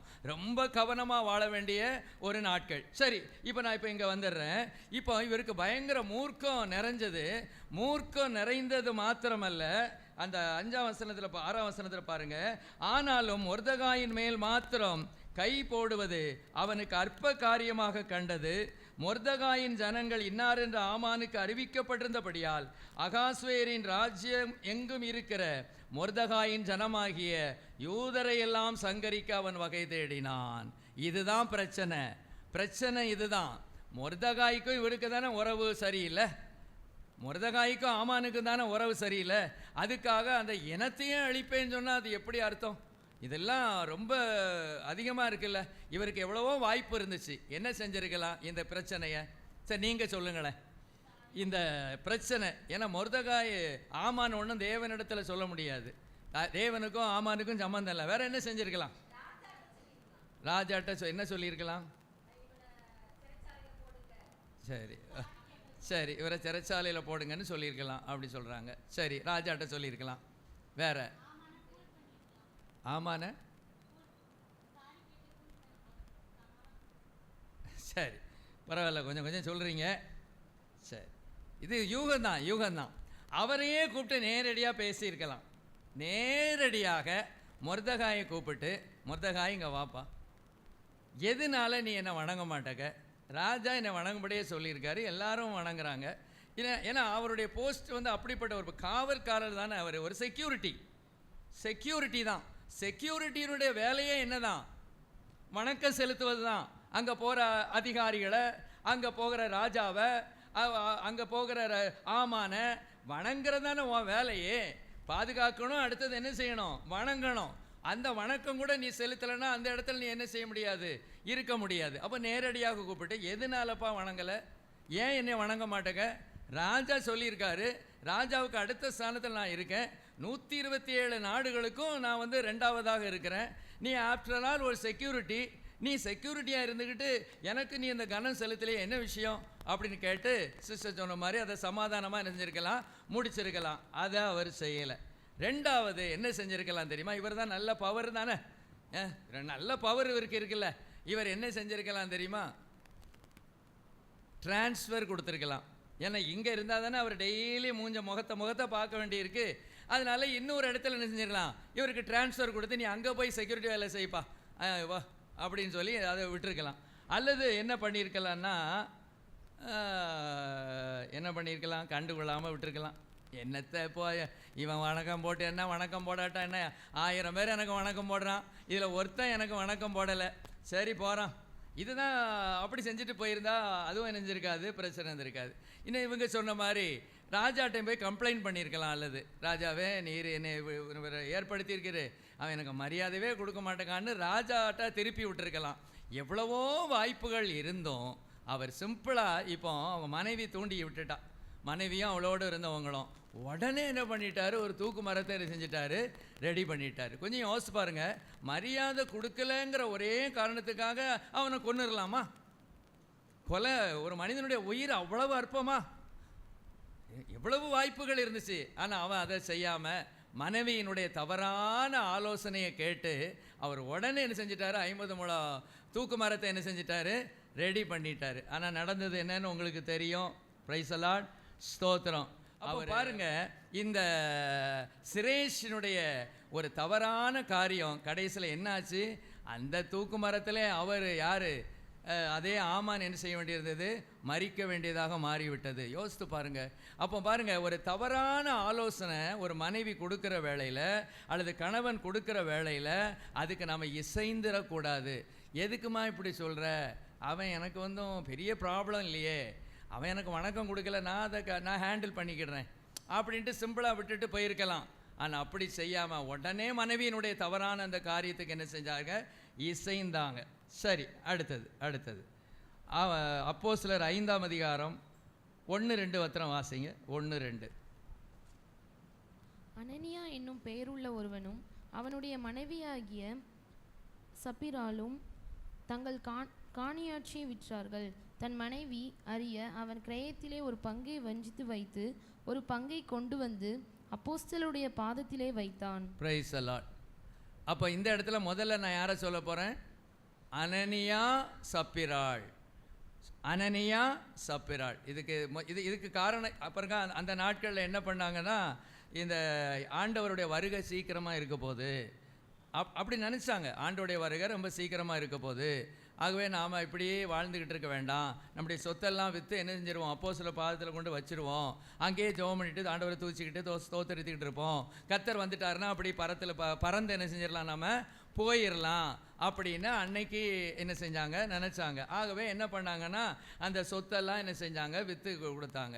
ஆனால் இந்த இடத்துல தன் மனைவி அறிய, அப்போ இந்த மனைவி அறிய அவன் கிரயத்திலே ஒரு பங்கை வஞ்சித்து வைத்து. இப்போ என்ன ப்ராப்ளம், என்ன பிரச்சனை, அவங்க சொத்தெல்லாம் விற்றாங்க, ஒரு கோடிக்கு வந்துட்டுன்னு வச்சுக்கோங்களேன். அவங்க சொத்து 1 கோடிக்கு வந்துட்டு. இப்போ 2 பேரும் பேசுகிறாங்க, தன் மனைவி அறிய. அப்போ இதை தொடங்கினது யாரு, அனனியா. அனனியா தான் தொடங்குறாரு. மனைவிட்ட கூப்பிட்டு, மனைவி என் டார்லிங் இங்கே வாமா, என் அன்பே அமுதே இங்கே வா. அதாவது நம்ம 1 கோடிக்கு விற்றுருக்கோம், இப்போ எல்லாருமே முழுசாக கொடுத்துட்டாங்க. ஆனால் ஒரு வேளை ஏதாவது பிரச்சனைன்னு வந்துட்டுனா நமக்கு ஏதாவது கொஞ்சம் வேணும்ல, அதனால் ஒரு 25 லட்சத்தை பேங்க்கில் போட்டு வச்சுக்கிடுவோம், மீதி 75 லட்சத்தை நம்ம ஐயாட்ட கொண்டு என்ன செஞ்சிடும், பாதத்தில் வச்சுருவோம். இது யாருக்கு என்ன செய்ய போகுது, தெரிய போகுது. யாருக்கு தெரிய போகுது, நம்ம விற்றது நம்ம வச்சிருக்கிறது யாருக்குமே என்ன செய்யாது, தெரியாதுன்னு சொன்ன உடனே அம்மாவும் உடனே சிங்சா அடிச்சிட்டாங்க. சரிதான் ஐயா, ஐயா சொன்னது சரிதான், ஐயா சொன்னது சரிதான் அப்படின்னு என்ன செஞ்சு ஆல்ரா போட்டாங்க. ஆனால் என்ன செஞ்சுருக்கணும் இந்த அம்மா, என்னையா அவருக்கு தெரியாதுன்னு வச்சுக்கிடுவோமே, இது ஆண்டவருக்கு தெரியுமில்ல. நம்ம 1 கோடி ரூபாய்க்கு விற்றது யாருக்கு தெரியும், ஆண்டவருக்கு தெரியுமில்ல. நாம் இதை தயவு செய்ய வேண்டாம், 1 கோடியும் கொண்டு நெஞ்சிருவோம், கொடுத்துருவோம் அப்படின்னு அந்த அம்மா சொல்லியிருந்தாங்கன்னா அந்த 2 பேரும் தப்பியிருப்பாங்க. ஆனால் அது பைபிள் சொல்லுது, தன் மனைவி அறிய. அப்போ மனைவியோடு சேர்ந்து 2 பேரும் என்ன செஞ்சுருக்காங்க, நல்லா கன்சல்ட் பண்ணியிருக்காங்க, என்ன செய்வது ஏது செய்வது அப்படின்னு நினச்சாங்க, கன்சல்ட் பண்ணாங்க. அதை ஒரு பகுதியை கொண்டு வந்து அப்போஸ்தலருடைய பாதத்தில் என்ன செஞ்சாங்க, வைத்தாங்க. Price the Lord. ஆனால் பாருங்கள், பொய் சொல்வதில் மாத்திரம் அவங்க செஞ்சாங்க. அந்த இடத்துல 2 பேரும் முதல்ல வந்த அம்மா அவருக்கு அவர் கேள்வி கேட்ட மாதிரியே தெரியல, பொத்துன்னு கீழே விழுந்துட்டார் அவர். ரெண்டாவது அந்த அம்மா வராங்க. அந்த அம்மா வந்த உடனே என்ன செய்கிறாரு, அவர் கேட்குறாரு, இவ்வளவுக்கு தானா விற்றீங்கன்னு கேட்கும்போது, ஆமாம் இவ்வளவுக்கு தான் விற்றேன்னு. கொஞ்சம் கூட யோசிக்கலையே. கேட்குறது யார்? பேதுரு. அவர் யார்? தீர்க்கதரிசி மாதிரி தான். அவர் அநேக அற்புதங்களை செய்கிறாரு. 3ஆம் அதிகாரத்திலே பார்த்தீங்கன்னா சப்பானியெல்லாம் நடக்க செய்கிறாரு. எவ்வளோ பெரிய தேவனுடைய தாசன். அப்போ இவர்கிட்ட போய் நம்ம ஏமாத்துறோமே அப்படின்னு கூட நினைக்காம, ஆம் இவ்வளவுக்கு தான்னு சொல்லிட்டான் அந்த அம்மா. அதனால் பாருங்கள், அந்த பணத்தை அனுபவிக்க முடிஞ்சுதா? அந்த ஒளிச்சு வச்சாங்கள ஒரு பங்கை, அந்த பங்கையும் அனுபவிக்க முடியல. கர்த்தருக்கு கொடுத்தாங்க பாருங்க, அதுடைய ரிவார்டும் அவங்களுக்கு கிடைக்கல. ஸ்தோத்திரம். ஒருவேளை அவங்களுக்கு பிள்ளைகள் இருந்தாங்களா நமக்கு அது தெரியல, சொல்லப்படலை. ஆனால் பாருங்கள், அநியாயமாக கொஞ்சம் பணம் அவங்களுடைய உயிரையே குடிச்சிட்ட. இதுக்கு காரணம் என்ன? யாருன்னா நான் சொல்லுவேன், இந்த சப்பீராள் தான். இவன் தொடங்கி தான் வச்சான். இவர் அனனியா தொடங்கி வச்சாருன்னு வச்சுக்கோங்க. ஆனால் இந்த சப்பீராளுடைய ஞானமான ஒரு ஆலோசனை கொடுத்துருந்தா, இப்படி நம்ம செய்ய வேண்டான்னு சொல்லியிருந்தா என்ன நடந்திருக்கும்? காப்பாற்றப்பட்டிருப்பாங்கல்ல. அப்போ அந்த தவறான ஆலோசனைக்கு சப்பீராள் இசைஞ்சாங்க. இன்னைக்கு கர்த்தர் நம்மோடு பேசுகிறது என்னென்னா, குடும்பத்தில் நம்ம நிறைய ஆலோசனைகள் எடுக்க வேண்டியிருக்கும், நிறையா. ஆனால் பொதுவாக பார்த்தீங்கன்னா மனைவி என்ன நினைக்கிறா, கணவன் நான் சொல்கிறது தான் கணவன் கேட்கணும்னு மனைவி நினைக்கிறாங்க.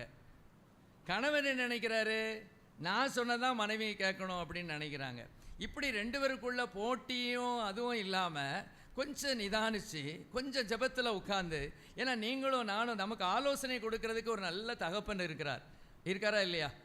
32ஆம் சங்கீதத்தில் எப்படி இருக்கோம்? எதனா, நான் உனக்கு போதித்து நீ நடக்க வேண்டிய வழியை உனக்கு காட்டுவேன், உண்மையில் என் கண்ணை வைத்து உனக்கு ஆலோசனை சொல்லுவேன். கொஞ்சம் நிதானித்து ஆத்திரப்படாமல் எந்த காரியமாக இருக்கட்டும். ஒருவேளை கணவன் கூட தப்பான காரியங்களை சொல்லலாம், மனைவி சொல்கிறதெல்லாம் கரெக்டாக இருக்குன்னு சொல்ல முடியாது, அப்படி எடுத்துக்கிட முடியாது. அப்போ 2 பக்கமும் என்ன இருக்குது? தவறு இருக்க வாய்ப்பு இருக்குது. ஆகவே அமைதலாக இருந்து கொஞ்சம் பொறுத்து, கொஞ்சம் அவசரப்படாதீங்க. கொஞ்சம் நம்ம ஜெபம் பண்ணுவோம், கொஞ்சம் நம்ம காத்திருப்போம்னு காத்திருந்தா ரொம்ப நல்லாயிருக்கும். ஆனால் சிலர் என்ன பண்ணுறாங்க, இந்த மாதிரி அவசர முடிவுகள் உடனே அதுக்கு என்ன செஞ்சிடறாங்க, இசைந்து போய் விடுகிறார்கள். அடுத்தபடியே இன்னொரு குரூப்பை பார்ப்போம். ஏசபேல் ஆகாப். 1 ராஜாக்கள் 21:4 பாசிங்க. 1 ராஜாக்கள் 21:4 வரைக்கும். இப்படி என் பிதாக்களின் சுதந்திரத்தை உமக்கு கொடையன் என்று எஸ்ரேலனாகிய நாபோத் தன்னுடைய சொன்ன வார்த்தைக்காக ஆகாப் சலிப்பும் சினமுமாய் தன் வீட்டிற்கு வந்து போஜனம் பண்ணாமல் தன் கட்டிலின் மேல் படுத்து தன் முகத்தை திருப்பி கொண்டிருந்தான். அப்பொழுது அவன் மனைவியாகிய ஏசபேல் அவனிடத்தில் வந்து, நீர் போஜனம் பண்ணாதபடிக்கு உம்முடைய மனம் சலிப்பாயிருக்கிறது என்ன என்று அவனை கேட்டதற்கு அவன் அவளை பார்த்து, நான் எஸ்ரேலனாகிய நாபோத்தோடே பேசி உன் திராட்சை தோட்டத்தை எனக்கு விலைக்கிரயமாய் கொடு, அல்லது உனக்கு ராசியானால் அதற்கு பதிலாக வேறே திராட்சை தோட்டத்தை உனக்கு தருவேன் என்றேன். அதற்கு அவன், என் திராட்சை தோட்டத்தை உமக்கு கொடுக்க மாட்டேன் என்று சொன்னான் என்றான். அப்பொழுது அவன் மனைவியாக ஏசபேல் அவனை நோக்கி, நீர் இப்போது இஸ்ரவேலின் மேல் ராஜ்யபாரம் பண்ணுகிறவர் அல்லவா? நீர் எழுந்து போஜனம் பண்ணி மனமகிழ்ச்சியாய் இரும். எஸ்ரேலனாகிய நாபோத்தின் திராட்சை தோட்டத்தை நான் உமக்கு கொடுப்பேன் என்று சொன்னாள். அவள் ஆகாவின் அல்லேலூயா, ஸ்தோத்திரம். தெரிஞ்ச சம்பவம் தானே. ஏசபேல் இப்போ என்ன சொல்கிறா, அந்த இவர் ஆகாப் ராஜாவுடைய அரண்மனைக்கு பக்கத்தில் ஒரு தோட்டம் இருக்குது. அந்த தோட்டம் நாபாலுக்கு சொந்தமானது. கேட்டு பார்க்குறாரு, தரமாட்டேன்னு சொல்லிட்டாரு. என் பிதாக்களின் சுதந்திரத்தை நான் என்ன செய்ய மாட்டேன், கொடுக்க மாட்டேன்னு சொல்லிட்டாரு. விட்டுட்டு போயிடணும், அவ்வளவுதான். கேட்டாச்சு, அவன் தரமாட்டேன்னு சொல்லிட்டான், அவ்வளவுதான், முடிஞ்சு போச்சு. இன்றைக்கெல்லாம் நம்ம சில சமயம் பாருங்களேன், சில காரியங்கள் நம்ம கேட்குறோம், அது நடக்கலைன்னா அவ்வளவுதான், அதே போட்டு நினச்சிக்கிட்டே இருப்பாங்க. ஐயோ கேட்டேன் கிடைக்கலையே, நான் இதை செஞ்சேன் அது நடக்கலையே, நான் அப்படி நினச்சனாக்கும் இப்படி நினச்சனாக்கும் அப்படி, ஐயோ அப்படி சொல்லி நம்ம ரொம்ப இதை எப்படி இந்த ஆகாப் சலிப்பும் வேதனையும் துக்கம் நிறைந்தவராக மாறுறாரோ நாங்களும் அப்படி தான் மாறிடுறோம். கேட்குறோன்னு வச்சுக்கோங்களேன். ஒரு திருமண காரியத்தையே வச்சுக்கோங்க, ஒரு நல்ல வரன்னு வச்சுக்கோங்க. நல்ல வரன் நமக்கு அது ரொம்ப பிடிச்சிருக்கு, பெண் வீட்டாருக்கு அது ரொம்ப பிடிச்சி போச்சுன்னு வச்சுக்கோங்க. ஒரு எக்ஸாம்பிளுக்கு சொல்கிறேன். நீங்கள் போய் கேட்குறீங்க, இல்லை நான் கல்யாணம் பண்ணலைன்னு ஞானமாக சொல்லிட்டாங்கன்னு வச்சுக்கோங்களேன். ஏதோ ஒன்று அவங்களுக்கு பிடிக்கல, அதனால் கொஞ்சம் காலதாமதமாக நான் பண்ணலான்னு நினச்சிக்கிட்டு இருக்கிறோம் அப்படின்னு அவங்க சொல்லிட்டாங்கன்னா, இந்த நபருக்கு வர்ற வேதனை உலகத்தில் வேறு மாப்பிள்ளையே இல்லாத மாதிரி என்ன செஞ்சிடறாங்க, நினச்சிடுறாங்க. அப்படி கிடையாது. ஹல்லேலூயா. தேவ பிள்ளைகளுக்கு காரியங்களை வாய்க்க செய்வார். அது கைகூடி வரும், அப்படி வந்துக்கிட்டே இருக்கும். தேவனுக்கு பிடித்தம் இல்லைன்னா அது இடையில என்ன செஞ்சிடும்? ஸ்டாப் ஆயிரும். யார்கிட்டையும் காதில் பேச மாட்டார். தென்காசியிலே ஒரு வீட்டிலே எஸ்தர் ஜெனிஃபா என்று ஒரு பெண் இருக்கிறாள். அந்த பெண் இப்பொழுது இயேசு விடுவிக்கிறார்களே ஒர்ஷிப் லீடராக இருந்து கொண்டிருக்கிறாள். நேராக போய் அவளை திருமணம் பண்ணிக்கொள்ளுன்னு யாரும் தேவனும் சொல்லவே மாட்டார். ஹல்லேலூயா. உங்களுக்கும் அப்படி சொல்ல மாட்டார். ஏதாவது சொன்னாரா? காதில் பேசினாரா? ஸ்தோத்திரம். இப்படிலாம் நம்ம கேட்டுக்கிட்டு இருக்கோம். ஒருவேளை ஒரு தரிசனங்கள் கூட வரலாம், இல்லைன்னு சொல்லலை. ஆனால் தேவன் என்ன செய்வார்? நடத்துவார். தேவன் என்ன செய்வார்? நடத்துவார். இதான் நடத்துதல். தேவன் நடத்துவார். அந்த காரியம் அப்படி போய்கிட்டே இருக்கும். அல்லாத பட்சத்தில் பாதியில் என்ன செய்யணும்? அது நின்றுரும். இப்போ பாருங்க, ஒரு நல்ல காரியமாகவே இருக்கட்டும், இவர் கேட்குறாரு, அவர் முடியாதுன்னு சொல்லிட்டாரு, அவ்வளோதானே. நம்ம வாழ்க்கையிலும் இதை நம்ம புரிந்து கொள்ளணும். ஏதோ ஒரு இடத்த வாங்க போகிறீங்கன்னு வச்சுக்கோங்க. அந்த இடம் ரொம்ப உங்களுக்கு பிடிச்சிருக்கு, ஆனால் அவர் நம்ம கொடுக்க மாட்டேன்ட்டார். ஓகே, இதை விட வேற ஒரு இடத்த தருவார். அப்படி தான் நம்ம என்ன செய்யணும்? எடுத்துக்கொள்ளணும். ஆனால் இவருக்கு அவ்வளவு மனசஞ்சலம், அவ்வளவு வேதனை. அப்படியே முகத்தை செவறுபுறமாக என்ன செஞ்சிட்டாராம்? திருப்பிக்கிட்டு அப்படியே சாப்பிடாம கிடந்திருக்காரு. மாப்பிள்ளை சாப்பிடலையேன்னு சொல்லி அம்மாவுக்கு என்ன செஞ்சுட்டு ஒரு வைராக்கியம் வந்தது. ஐயா அப்படி சாப்பிடாம இருக்கிறேன்னு உடனே அவர் இந்த விஷயத்தை சொன்ன உடனே, அடைச்சி இதுக்கு தானாக்கும், நீர் யாரியா? நீர் இஸ்ரவேலுக்கு ஒரு ராஜா, நீர் ஏன் இப்படி இருக்கிற? நான் தாரேன், அந்த நிலத்தை நான் தாரேன். ஓனர் தரமாட்டேன்ட்டான், ஆனால் இவா தருவேங்கிறா. அப்போ இவன் என்ன கேட்டிருக்கணும்? என்னம்மா நீ எப்படிம்மா தருவ? நீ எப்படி தருவ? அவன் தான் தரமாட்டேன்னு சொல்லிட்டானே, நீ எப்படி தருவ? என்னத்தையாவது வில்லங்கம் பண்ணி நீ தொலைச்சிடாத அப்படின்லாம் ஒன்றும் சொல்லலை. இசைஞ்சிட்டான். அவளுக்கு தேவை என்ன நடந்தாலும் பரவாயில்ல, எங்கள் ஏசபேல் அவள் ராணி, அவள் என்னை விட அவள் ஒரு சிங்கப்பெண், அவள் நான் ஒரு ஆடு மாதிரி தான், என் மனைவி சிங்கப்பெண், அவள் எப்படினாலும் என்ன செஞ்சிருவா, எனக்கு அந்த நிலத்தை தந்துடுவான்னு சொல்லி நினச்சானே ஒழிய, ஏம்மா அது வேண்டாம், எனக்கு கொஞ்சம் வருத்தமாக இருக்குது, அவன் தரமாட்டேன்னு சொன்னது எனக்கு வருத்தமாக இருக்குது, ஆனால் அதுக்கு போய் நீ தாரேன்னு சொல்லாது, அவன் தான் தரமாட்டேன்னு சொல்லிட்டான், விட்டுரு. அது எனக்கு கொஞ்சம் வருத்தமாக இருந்துச்சு, தரமாட்டேன்னு சொன்னோன்னே வருத்தமாக இருந்துச்சு, பரவாயில்ல, கர்த்தர் நமக்கு வேற ஒரு இடத்த தருவாருன்ட்டு அதை ஸ்டாப் பண்ணியிருக்கணும். நம்ம அப்படி ஸ்டாப் பண்ணுறதில்ல. உடனே சரி நம்ம மனைவி தானே, எப்படி அவளுக்கு தெரியும் இவர் வில்லங்கமான ஆள், இவ என்ன வேணாலும் என்ன செய்வான்னு நல்லாவே தெரியும். ஆகவே அவர் கண்டிப்பாக நினச்சிருப்பாரு, கண்டிப்பாக நாபால போட்டு தள்ள போகிறாங்கிறது கண்டிப்பாக உள்ளே என்ன செஞ்சுருக்கோம், வந்திருக்கோம். ஆனாலும் அவருக்கு அதை பற்றிலாம் அக்கறை கிடையாது. எனக்கு அந்த இடம் வேணும், நீ எது செய்வியோ எனக்கு அந்த இடம் வேணும்னு அவர் என்ன செஞ்சிட்டாரு? அமைதியாக இருந்துட்டார். நடந்தது என்ன உங்களுக்கு தெரியும். நீட்டாக என்ன செஞ்சிட்டா? அவளையும் அவங்க குடும்பத்தையே அழிச்சிட்டா. இந்த இடத்துல அது வரல, இன்னொரு இடத்துல சொல்லப்பட்டிருக்கு, குடும்பத்தையே காலி பண்ணிட்டா. ஏன் பிள்ளைகள் வரைக்கும் காலி பண்ணிட்டா. ஏன் நாபாலையும் அவனுடைய மனைவியை மாத்திரம் காலி பண்ணால் பிள்ளைகள் நாளைக்கு என்ன செஞ்சிருவாங்க? அதுக்கு உரிமை பாராட்ட வந்துடுவாங்க. டோட்டலாக கருவறுத்துட்டா அந்த குடும்பத்தையே. அதுக்கப்புறம் ஒன்றும் தெரியாத ஒரு மாதிரி இவர் என்ன செய்கிறாரு? அதை எடுக்க போகிறார். கொஞ்சம் யோசித்து பாருங்க. ஸ்தோத்திரம். இந்த ஏசபேலுடைய தவறான ஆலோசனைக்கு இந்த ஐயா என்ன செஞ்சார்? செவி கொடுத்தார். அதனால் எத்தனை கஷ்டம், எத்தனை நஷ்டம். ஹல்லேலூயா, ஸ்தோத்திரம். ஆண்டவர் உடனே வாக்கு கொடுத்துட்டாரு. நாபால நக்குன இடத்துல ஒன்னையும் என்ன செய்யும்? நக்கும். ஹல்லேலூயா, ஸ்தோத்திரம். நாபோத் முதல்ல இருந்தே நாபால்னே வந்துட்டு இருக்கு. நாபோத். அதே மாதிரி ஏசபேலையும் ஆண்டவர் சும்மா விடலை. இதில் செஞ்ச முதல்ல இதுக்கு காரணம் யாரு? ஏசபேல். ஆனால் முதல்ல மரிச்சது யாரு? ஆகாப். Price the Lord. ஏன் ஆகாப் முதல்ல மரிச்சாரு? இவருக்கு வாய்ப்பு இருந்தால் அதை தடுத்து நிறுத்தணும் சில காரியங்களை. ஏசபேலும் கடைசியில் எப்படி தான் மறிக்கிறா? மேலேருந்து கீழே விழுந்து ஓடு தான் கிடைக்குது. அதுக்கு மேலே ஏறி மிதிச்சுட்டு போகிறான் பாருங்க. ஒரு ராணியினுடைய சரீரத்தை அவன் மிதிச்சுட்டு என்ன செய்கிறான்? அவர் போகிறாரு. அந்த அளவு மண்டை ஓடெல்லாம் உடஞ்சி ரத்தம் அந்த ரத்தத்தை நாய்கள் என்ன செஞ்சது? இதுக்கெல்லாம் காரணம் என்னென்னா, தவறான காரியத்துக்கு இசைந்து போனதுனால தான். பிரைஸ் தி லார்ட், ஸ்தோத்திரம். ஆதாம் ஏவாள் காரியம் நமக்கு நல்லாவே தெரியும். Price the Lord. அந்த இடத்துல ஆதியாகமம் 3:6 வாசிங்க. ஆதியாகமம் 3:6.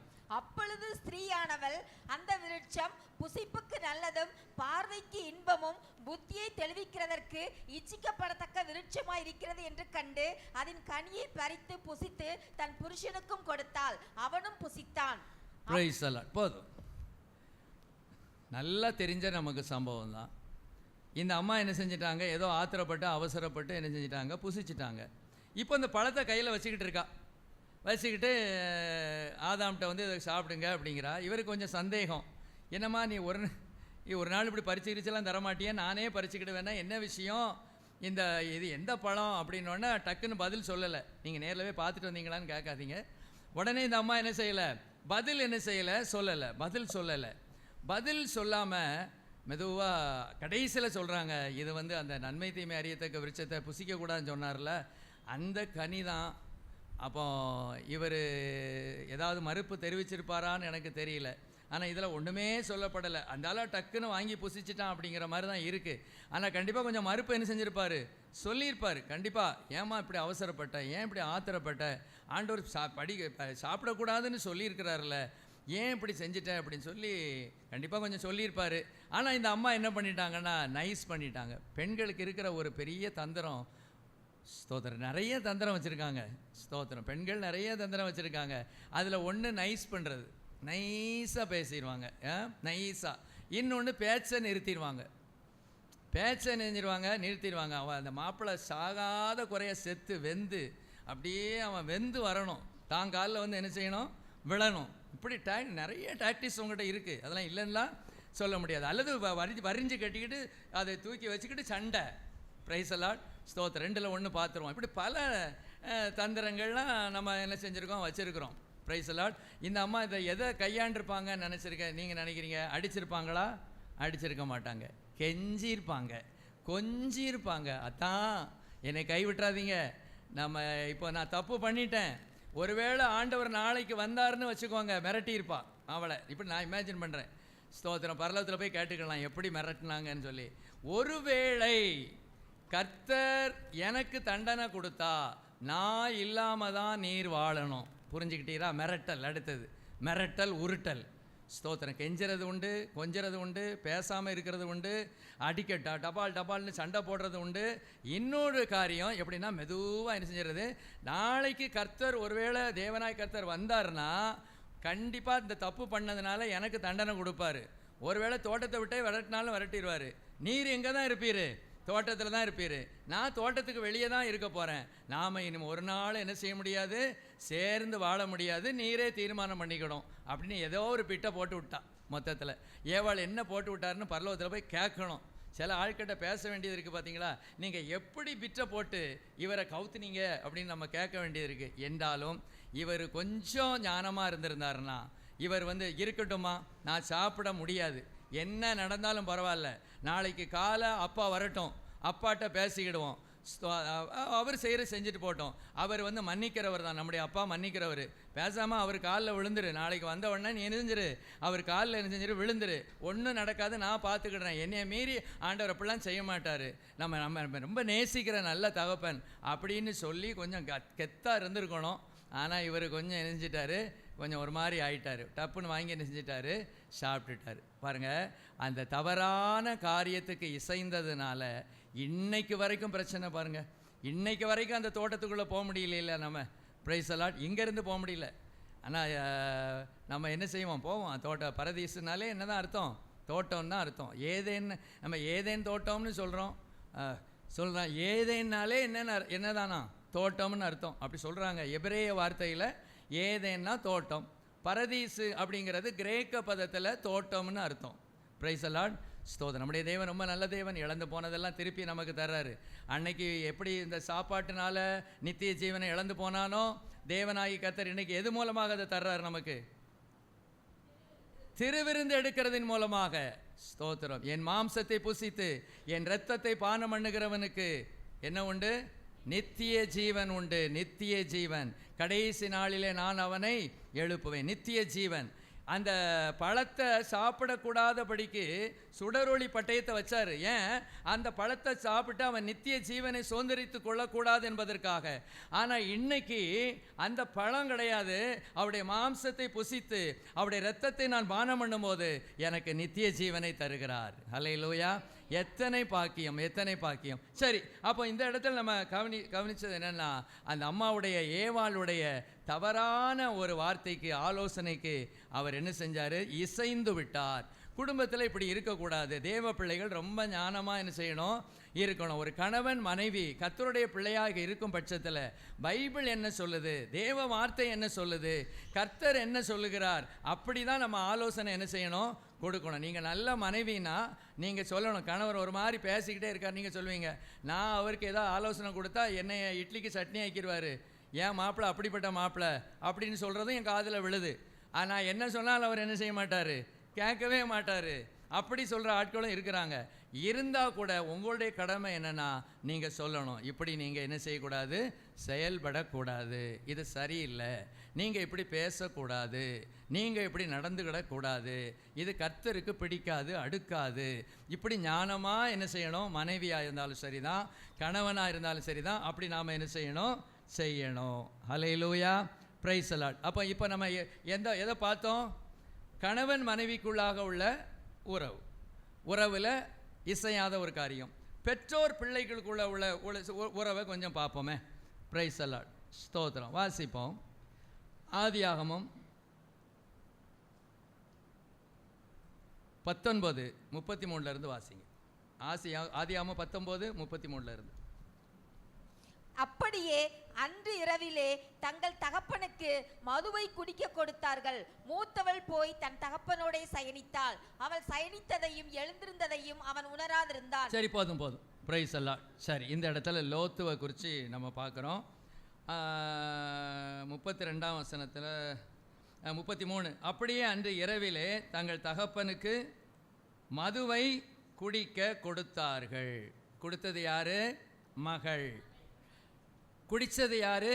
தகப்பன். இப்போ யோசிச்சு பாருங்க, அது எப்படி குடிச்சிருக்கிறாரு? அவள் சயனித்ததையும் எழுந்திருந்ததையும் அவன் உணராதிருந்தான். அப்படின்னா உணராதிருக்கக்கூடிய அளவு குடிச்சிருக்கிறார். மடா குடியன். பைபிள் எல்லாத்தையுமே எழுதி வச்சிருக்கு. நல்ல வேளை நம்ம பற்றிலாம் பைபிள் எழுதி வைக்கல. இன்னொரு பைபிள் இருந்துச்சுன்னு வச்சுக்கோங்க, அவ்வளவுதான். வண்டவாளம் தண்டவாளத்தில் எழுதிரும். ஸ்தோத்திரம். நம்ம பற்றிலாம் எழுதியிருக்கோம் பைபிளில். இங்கே இருக்கிறவங்க பற்றிலாம் பைபிளில் எழுதியிருக்கோம். நல்ல வேளை நம்ம அந்த காலத்தில் பிறக்கலை. லோத்துவாக நான் இருந்தேன்னு வச்சுக்கணும், நான் செஞ்ச அட்டூழியெல்லாம் என்ன செய்யப்படும்? எழுதப்படும். நம்முடைய தேவன் நம்ம பற்றி யார்ட்டையுமே என்ன செய்யலை? சொல்லலை. நம்முடைய தேவன் ரொம்ப நல்லவர்.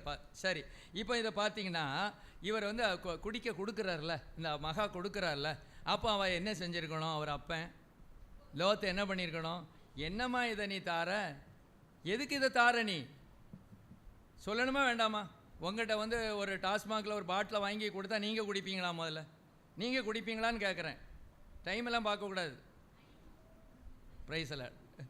ப்ரைஸா பூ போல் அங்கே ஒரு பார்வை அப்படின்னு போயிடுது. சரி, இருக்கட்டும். நம்ம ப்ரைஸெல்லாம் பாருங்கள், அந்த குடிக்கிறதுக்கு தானே கொடுக்குறாரு. அந்த அம்மா கொடுக்குறாங்கல்ல, மகா கொடுக்குறாள்ல, என்னம்மா இதை கொண்டு வர? எப்படி இந்த அம்மா வச்சுருந்தான்னு எனக்கு தெரியல. எனக்கு இன்னொரு சந்தேகம் வருது.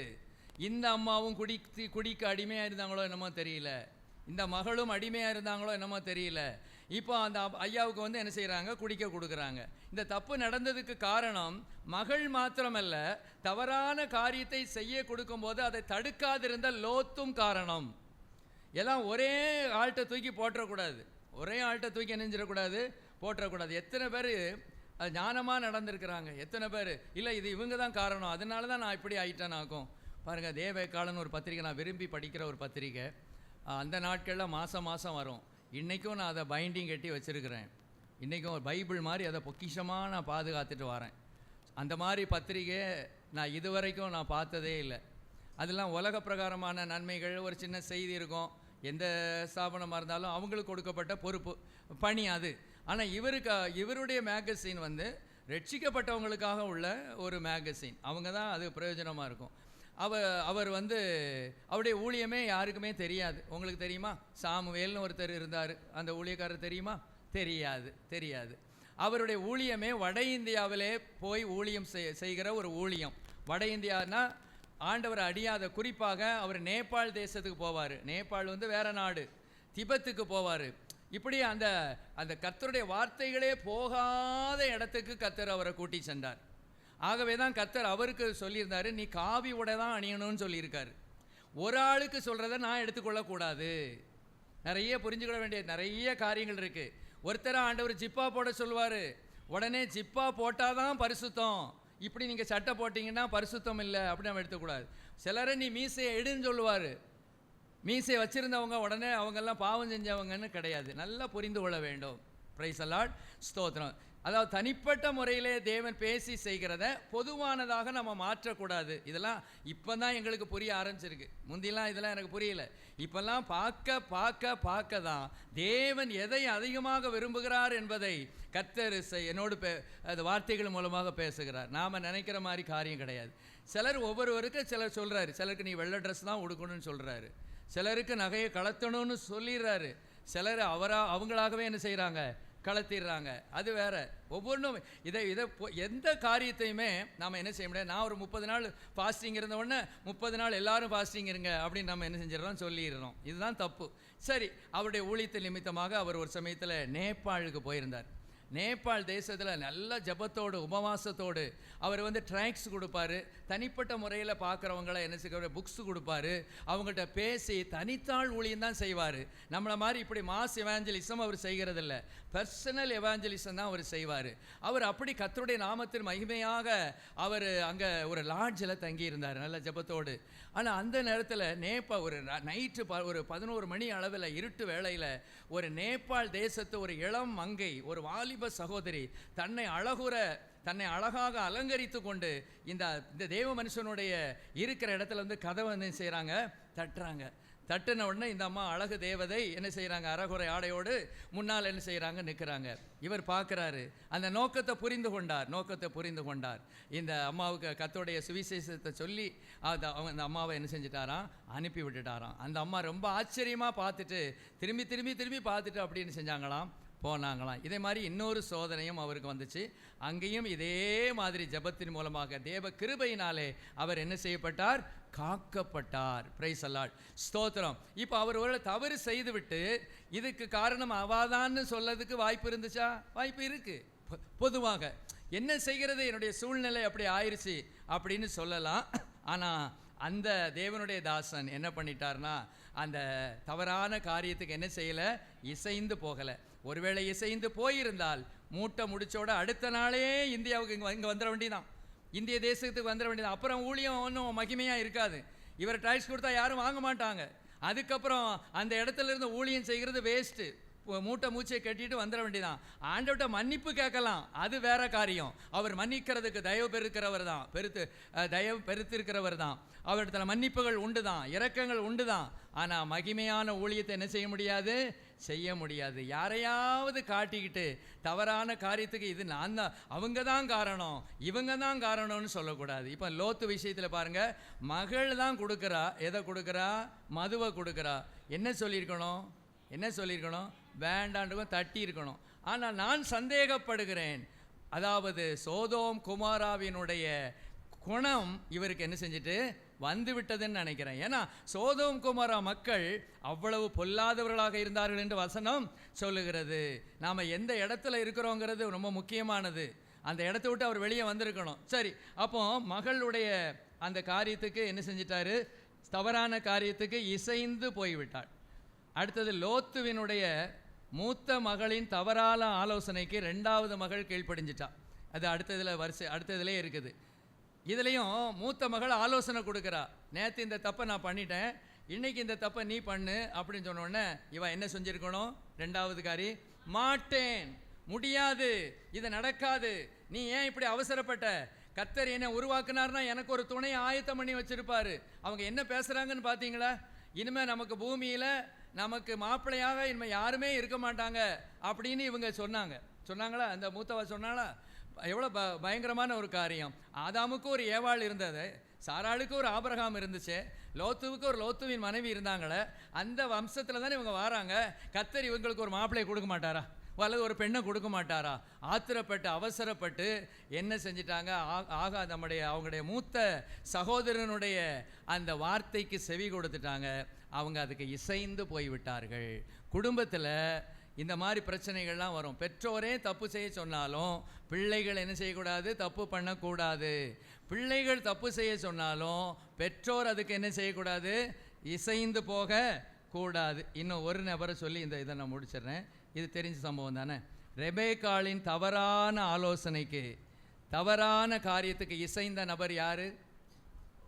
யாக்கோபு. ஆதியாகமம் 27:6-14 வரைக்கும் இருக்குது. அதுக்கு தெரிஞ்ச சம்பவம் தான். இந்த சொல்கிற மகனே, நான் அப்பா ஆசீர்வதிக்க போகிறான் அவங்க அண்ணனை, நீ ஆசீர்வதிக்கப்படணும் நான் விரும்புகிறேன். அதனால் நீ என்ன செஞ்சிரு, நீ நீ அந்த ஆட்டுக்குட்டியெல்லாம் கொண்டு வா, நான் நல்லா சமைச்சு அப்பாவுக்கு எப்படி டேஸ்ட்டாக இருக்குமோ அப்படி நான் அந்த சாப்பாட்டை நான் கொடுக்குறேன் அப்படி சொல்லும்போது இவர் என்ன தான் சொன்னார்? இவர் என்ன சொன்னார்? ஆமாம், அப்பா சபிச்சிருவாரு. அப்பாவுக்கு பயந்து ஒருவேளை என் சரீரத்தில் முடி இல்லைல்ல, ரோமம் இல்லைல்ல, நான் ஏசா இல்லைன்னு கண்டுபிடிச்சு என்னை சபிச்சிட்டாருனா, ஐயோ அப்படி தான் சொன்னானே ஒழிய என்ன சொல்லியிருக்கணும்? எம்மா, இது வரைக்கும் நீங்கள் பாராட்டி அன்புக்காக ஸ்தோத்திரம், என்னைய அண்ணனை விட என்னை ரொம்ப நேசிச்சிங்க, நான் தப்பு இல்லைன்னு நான் சொல்லவே இல்லை. ஆனால் இப்போ நீங்கள் சொல்கிறீங்க பாருங்கள், இது எனக்கு வேண்டாம், இது எனக்கு வேண்டாம். கர்த்தர் ஏற்கனவே ஆசீர்வதிச்சிருக்கிறாரு, மூத்தவன் இளையவனை சேவிப்பான். ஏற்கனவே ஆண்டவர் சொல்லிட்டாரு, மூத்தவன் இளையவனை சேவிப்பான். எங்கள் அண்ணன் ஏசா என்ன சேவிக்கணும்? தேவன் அப்படி தான் சொல்லியிருக்காரு. ஆகவே இது வேண்டான்னு சொல்லியிருக்கணும், அப்படி தானே சொல்லியிருக்கணும். ஆனால் அதுக்கு பதிலாக அப்பா அம்மா சொன்ன தவறான அந்த காரியத்துக்கு இசைந்து போனதுனால அன்னைக்கு பார்த்தது தான் ரெபேக்காளை சாகர மட்டும் பார்க்கல. Price the Lord. சாகர மட்டும் அப்புறம் பார்க்கல. இதுவா ஆசீர்வாதம்? நம்ம சில சமயம் இப்படிலாம் நம்ம நினச்சிக்கிடுறோம். அங்கே போய் ஆசீர்வாதம் வாங்கினா ஆசீர்வாதம், இங்கே போய் வாங்க ஆசீர்வாதம். அந்த கிருபை பெற்றவங்க தலையில் கை வச்ச உடனே ஆசீர்வாதம் புஷ்ன்னு இறங்கும். ஸ்தோத்திரம். அவர் என்ன தீர்க்க தரிசனம் சொன்னார், இவர் என்ன தீர்க்க தரிசனம் சொன்னார். எவரும் தீர்க்க தரிசனம் சொல்லட்டும், எவர்கிட்ட இருந்தும் கிருபை இறங்கட்டும். என்னுடைய கேரக்டரில் கர்த்தருக்கு பிரியமான வாழாது இருக்கிற வரைக்கும் தேவனுடைய ஆசீர்வாதம் எனக்கு பரிபூரணமாக வராது. ஹல்லேலூயா. திரும்ப திரும்ப திரும்ப தேவன் அதுதான் பேசுகிறாரு. தேவன் நம்மோடு பேசுகிற காரியம் என்ன? யாரையாவது ஒருத்தரை காமிச்சிட்டு இவங்க தான் காரணம். இந்த ஆதாமும் ஏவாளும் பண்ணது அதானே. சரி, ஆதாமிட்ட ஆண்டவர் கேட்குறாரு, என்னப்பா இப்படி பண்ணிட்ட? ஆமாண்டவரே பண்ணிட்டேன்னு சொல்லியிருந்தா எவ்வளோ நல்லா இருந்திருக்கும். நீர் எனக்கு தந்த ஸ்திரீ. ஸ்திரீகிட்ட கேட்டால் அவன் என்ன சொல்கிறா? சர்ப்பம் என்ன வஞ்சித்தது. ஆளாளுக்கு அடுத்தவங்க மேலே போட்டுட்டு தப்பிச்சுக்கிடலாம். ஆனால் தேவனிடத்திலிருந்து எவரும் தப்பித்து கொள்ள முடியாது. பிரசங்கம் பண்ணுகிற நானும் தப்பித்து கொள்ள முடியாது, பிரசங்கம் கேட்கிற நீங்களும் தப்பித்து கொள்ள முடியாது. யாரும் விதிவிலக்கல்ல, எல்லாருக்கும் ஒரே விதமான தீர்ப்பு தான். ஆனால் ஊழியக்காரனுக்கு இன்னும் பயங்கரமான தீர்ப்பு. பயங்கரம். Price the Lord. ஸ்தோத்திரம். பயங்கரமாக இருக்கும். அதனால தான் அதிக ஆக்கனை அடைவோம் என்று சொல்லி உங்களில் அநேகர் போதகர்களாக இருப்பார். மோசே விஷயத்தில் பாருங்கள், மோசேட்ட ஆண்டவர் என்ன சொன்னார்? ஒரு தப்பு தான் பண்ணார் மனுஷன், பாவம். ஆத்திரப்பட்டு அவசரப்பட்டு டம்முன்னு அடிச்சிட்டாரு. முடியாது, அந்த கானானுக்கு நீ போக மாட்ட. எத்தனை குட்டிகரன்னு அடித்தாலும் முடியாதுன்னா முடியாது, இனிமேல் அதை குறித்து பேசாத அப்படின்ட்டு மிரட்டிட்டார், உருட்டிட்டார். அப்புறம் கப்புன்னு வாய் செஞ்சிட்டார். ஆனால் விசுவாசிகளுக்கு ஆண்டவர் எப்படி சொன்னார் அந்த இடத்துல? 10 முறை தப்பு பண்ணவங்க, முறுமுறுத்தவங்க வரைக்கும் நான் ஒரு இரக்கம் பாராட்டுறேன்னு சொன்னார். இங்கே ஒரே ஒன்று தான், ஒரு தப்பு பண்ணின அவரை போகக்கூடாதுன்ட்டாரு. அங்கே 10 முறை சான்ஸ் கொடுத்தாரு. ஏன்னா அவங்க இஸ்ரவேலர்கள், அவங்க விசுவாசி. கேப்டன் நீ அப்படி இருக்கக்கூடாது, தலைவன் நீ அப்படி இருக்கக்கூடாது. இன்றைக்கி அதே தான். நீங்கள் உடனே விசுவாசி லிஸ்ட்டில் போயிடாதீங்க. நீங்கள் ஒவ்வொருவருமே ஊழியக்காரர்கள். ஸ்தோத்திரம். ராஜா இல்லையா? பைபிள் அப்படி தான் சொல்லுது, உங்களை ராஜாக்களும் ஆசாரியர்களும் ஆக்கினார். ஆசாரியர்கள் இங்கே இருக்கிற எல்லாருமே குட்டி ஆசாரியர்கள் தான். உங்கள் குடும்பத்துக்கு ஆசாரியர்கள் நீங்கள் தான். உங்களுக்கு கொடுத்த அந்த கிருபை வரங்களுக்கு ஆசாரியர்கள் நீங்கள் தான். ஸ்தோத்திரம். அப்போ ஆசாரியர்களாக நீங்கள் நான் விசுவாசின்னு தப்பிச்சுக்கிட முடியாது. ஏனென்றால் அன்னைக்கு அப்படி தான் அபிஷேகம் இருந்துச்சு, இன்னைக்கு அப்படி இல்லை. ஊழியக்காரனுக்கு மாத்திரமா அபிஷேகம்? ஸ்தோத்திரம். கேட்கிற எவனும் பெற்றுக்கொள்ளுகிறான். இங்கே இருக்கிற அநேக நம்ம அபிஷேகம் பெற்றிருக்கிறோம். அதனால நாம் செய்கிற ஒவ்வொரு காரியமும் கணக்கிடப்படும், அது ரெக்கார்ட் பண்ணப்படும். அதை ரொம்ப கவனமாக வச்சுக்கணும் தேவ பிள்ளைகள். சரி, இவ்வளோ போதும்னு நினைக்கிறேன். இப்போ என்னெல்லாம் நம்ம பார்த்தோம்? முதல்ல நம்ம செய்தி தலைப்பு என்ன? தவறான காரியத்துக்கு இசையாதீர். அந்த தவறான காரியங்களை ஒருத்தர் சொல்லும் போது அதை தடுத்து நிறுத்தணும். இதுதான் தேவன் விரும்புகிறார். அதை இணைந்து இசைந்து என்ன செய்யக்கூடாது. முதல்ல ஆபிரகாம் சாராள் விஷயத்தில் நம்ம பார்த்தோம். தவறான ஆலோசனை யார் தான் கொடுக்குறா? சாராள். அதை அப்படியே ஏற்றுக்கிட்டாரு. ரெண்டாவது சிரேஷ் கொடுத்த தவறான அந்த ஆலோசனையை ஆமான் உடனே என்ன செஞ்சார்? ஏற்றுக்கிட்டாரு. அடுத்தது அனனியா சப்பிராள் விஷயத்தில் பார்த்தோம். மனைவி அறிய அந்த தவறான ஆலோசனையை 2 பேரும் சேர்ந்து என்ன செய்தாங்க. ஏசபேல் ஆகாப் விஷயத்தில் ஏசபேல் ஒரு பரிசுத்தமான ஒரு நீதிமான கொலையே பண்ணிட்டா. ஆனால் அந்த ஆகாபால அந்த பயனை அனுபவிக்க முடிஞ்சுதா? பிரைஸ் எல்லாம் ஸ்தோத்திரம். என்றைக்குமே அப்படி தான் பாருங்கள். நிறைய பேர் இப்போ லஞ்சம் வாங்குறாங்க. அந்த பயனை அவங்களால என்ன செய்ய முடியாது, இன்னைக்கு பார்க்கும்போது அது வெளியரங்கமாக ரொம்ப அனுபவிக்கிற மாதிரி இருக்கும். ஆனால் அது என்ன சொல்ல. சரி, அடுத்தது யாரை பார்த்தோம்? ஆதாம் ஏவாள். அடுத்தது யாரை பார்த்தோம்? லோத்து.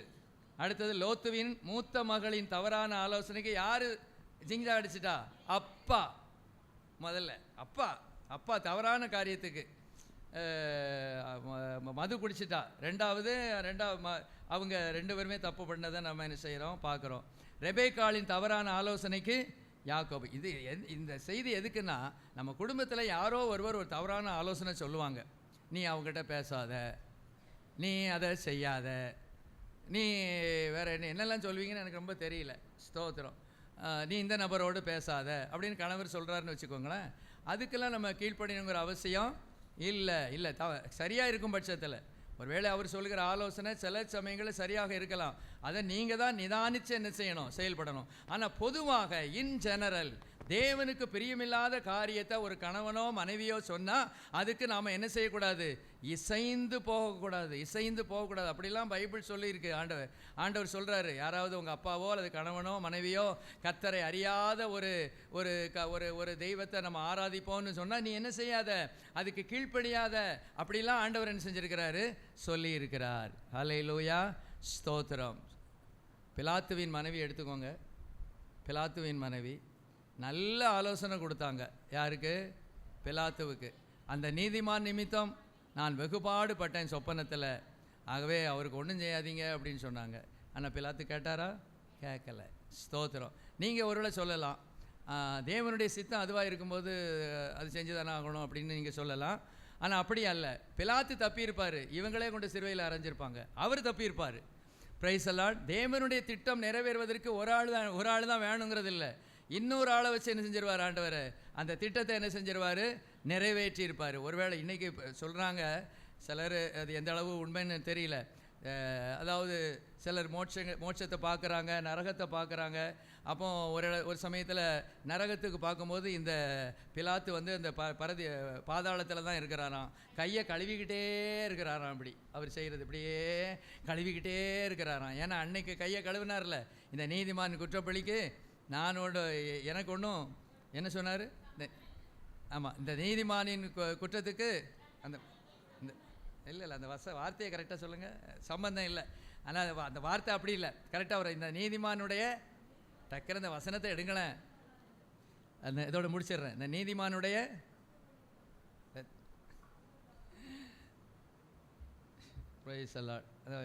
மத்தேயு 27:19 அந்த மாதிரி பாருங்கள்.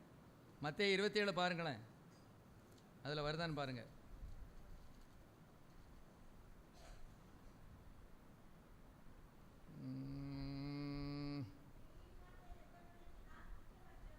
அது எதில் இருக்கு?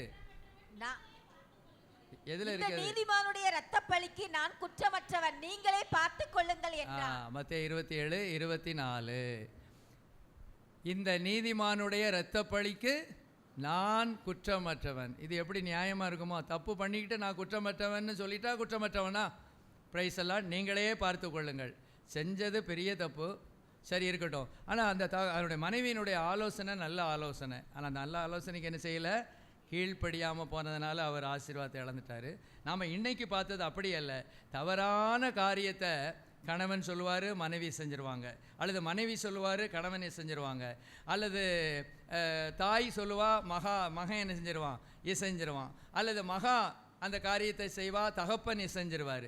அப்போ குடும்பத்தில் இப்படிப்பட்ட காரியங்கள் இருக்கவே கூடாது. நம்முடைய குடும்பம் எப்படிப்பட்ட குடும்பமாக இருக்கணும்? கர்த்தருடைய வார்த்தைகளுக்கு கீழ்ப்படுகிற குடும்பமாக, கர்த்தருடைய வார்த்தை என்ன சொல்லுகிறதோ அதற்கு முக்கியத்துவம் கொடுக்குற ஒரு குடும்பமாக நம்முடைய குடும்பம் இருந்தால் கர்த்தர் நம்மை ஆசீர்வதிப்பார். முழங்கால் படிவிடும். ஸ்தோத்திர ஆண்டவரே, நாங்கள் உம்மை துதிக்கிறோம். ஹல்லேலூயா, ஹல்லேலூயா, ஹல்லேலூயா, ஹல்லேலூயா, ஹல்லேலூயா. அப்பா, நாங்கள் உம்மை ஸ்தோத்தரிக்கிறோம், உம்மை ஸ்தோத்தரிக்கிறோம், உம்மை ஸ்தோத்தரிக்கிறோம். தகப்பனே, நாங்கள் உம்மை துதிக்கிறோம், உம்மை ஸ்தோத்தரிக்கிறோம், உம்மை ஸ்தோத்தரிக்கிறோம். ஆண்டவரே, உம்முடைய பிள்ளைகளாகிய நாங்கள் ஆண்டவரே குடும்பத்தை எடுத்துக்கொள்ளும் போது கணவனும் மனைவியும் நற்காரியங்களுக்கு நாங்கள் இசைந்திருக்க தேவநீர் கிருபை செய்யும்படியாய் நாங்கள் ஜெபிக்கிறோம். அப்பா, உம்மை துதிக்கிறோம். தவறான காரியங்களுக்கு ஆண்டவரை கணவனோ அல்லது மனைவியோ அல்லது பிள்ளைகளோ இசைந்திருக்காதபடி கர்த்தருடைய வார்த்தை என்ன சொல்லுகிறதோ, கர்த்தர் எதை விரும்புகிறாரோ அதை செய்யத்தக்கதாக தேவநீர் கிருபை செய்யும்படியாய் ஜெபிக்கிறோம். தவறான காரியத்துக்கு இசைந்ததினாலே ஆண்டவரே அந்தந்த குடும்பம் எவ்வளவு பாதிக்கப்பட்டது, எவ்வளவு பாதிக்கப்பட்டது. அப்பா, நாங்கள் உம்மை ஸ்தோத்தரிக்கிறோம். ஒவ்வொரு இடத்திலும் நாங்கள் அதை சொல்ல முடியும். அப்பா, உம்மை ஸ்தோத்தரிக்கிறோம். ஆண்டவரே, தவறான காரியத்துக்கு இசைந்த அந்த லோத்து ஆண்டவரே தவறான சந்ததியை அவர் பெற்றெடுத்தார். ஆண்டவரே, தவறான காரியத்துக்கு ஆண்டவரே செவி கொடுத்த அந்த யாக்கோபு திரும்ப தன்னுடைய தாயை பார்க்கவே இல்லை. அப்பா, இப்படி நாங்கள் சொல்லிக்கொண்டே போகலாம். ஒரு சின்ன தவறான காரியத்துக்கு நாங்கள் இசைந்து போகும்போது அதன் மூலமாக எவ்வளோ பெரிய ஆசீர்வாதத்தை ஆண்டவரே நாங்கள் இழந்து போகிறோம் என்பதை அறிந்து ஆண்டவரே இந்த நாட்களிலே நாங்கள் உண்மையும் உத்தமமாய் கணவன் மனைவி பிள்ளைகள் கர்த்தருடைய வார்த்தைகளுக்கு நாங்கள் கீழ்ப்படிந்து கர்த்தருடைய வார்த்தைகளுக்கு நாங்கள் இசைந்து ஆண்டவரை போகத்தக்கதாக தேவநீர் கிருபை செய்வீராக. ஸ்தோத்திரம், ஸ்தோத்திரம், ஸ்தோத்திரம். எங்கள் நல்ல பிதாவே, நன்றியோடு நாங்கள் உம்மை துதிக்கிறோம், உம்மை ஸ்தோத்தரிக்கிறோம்.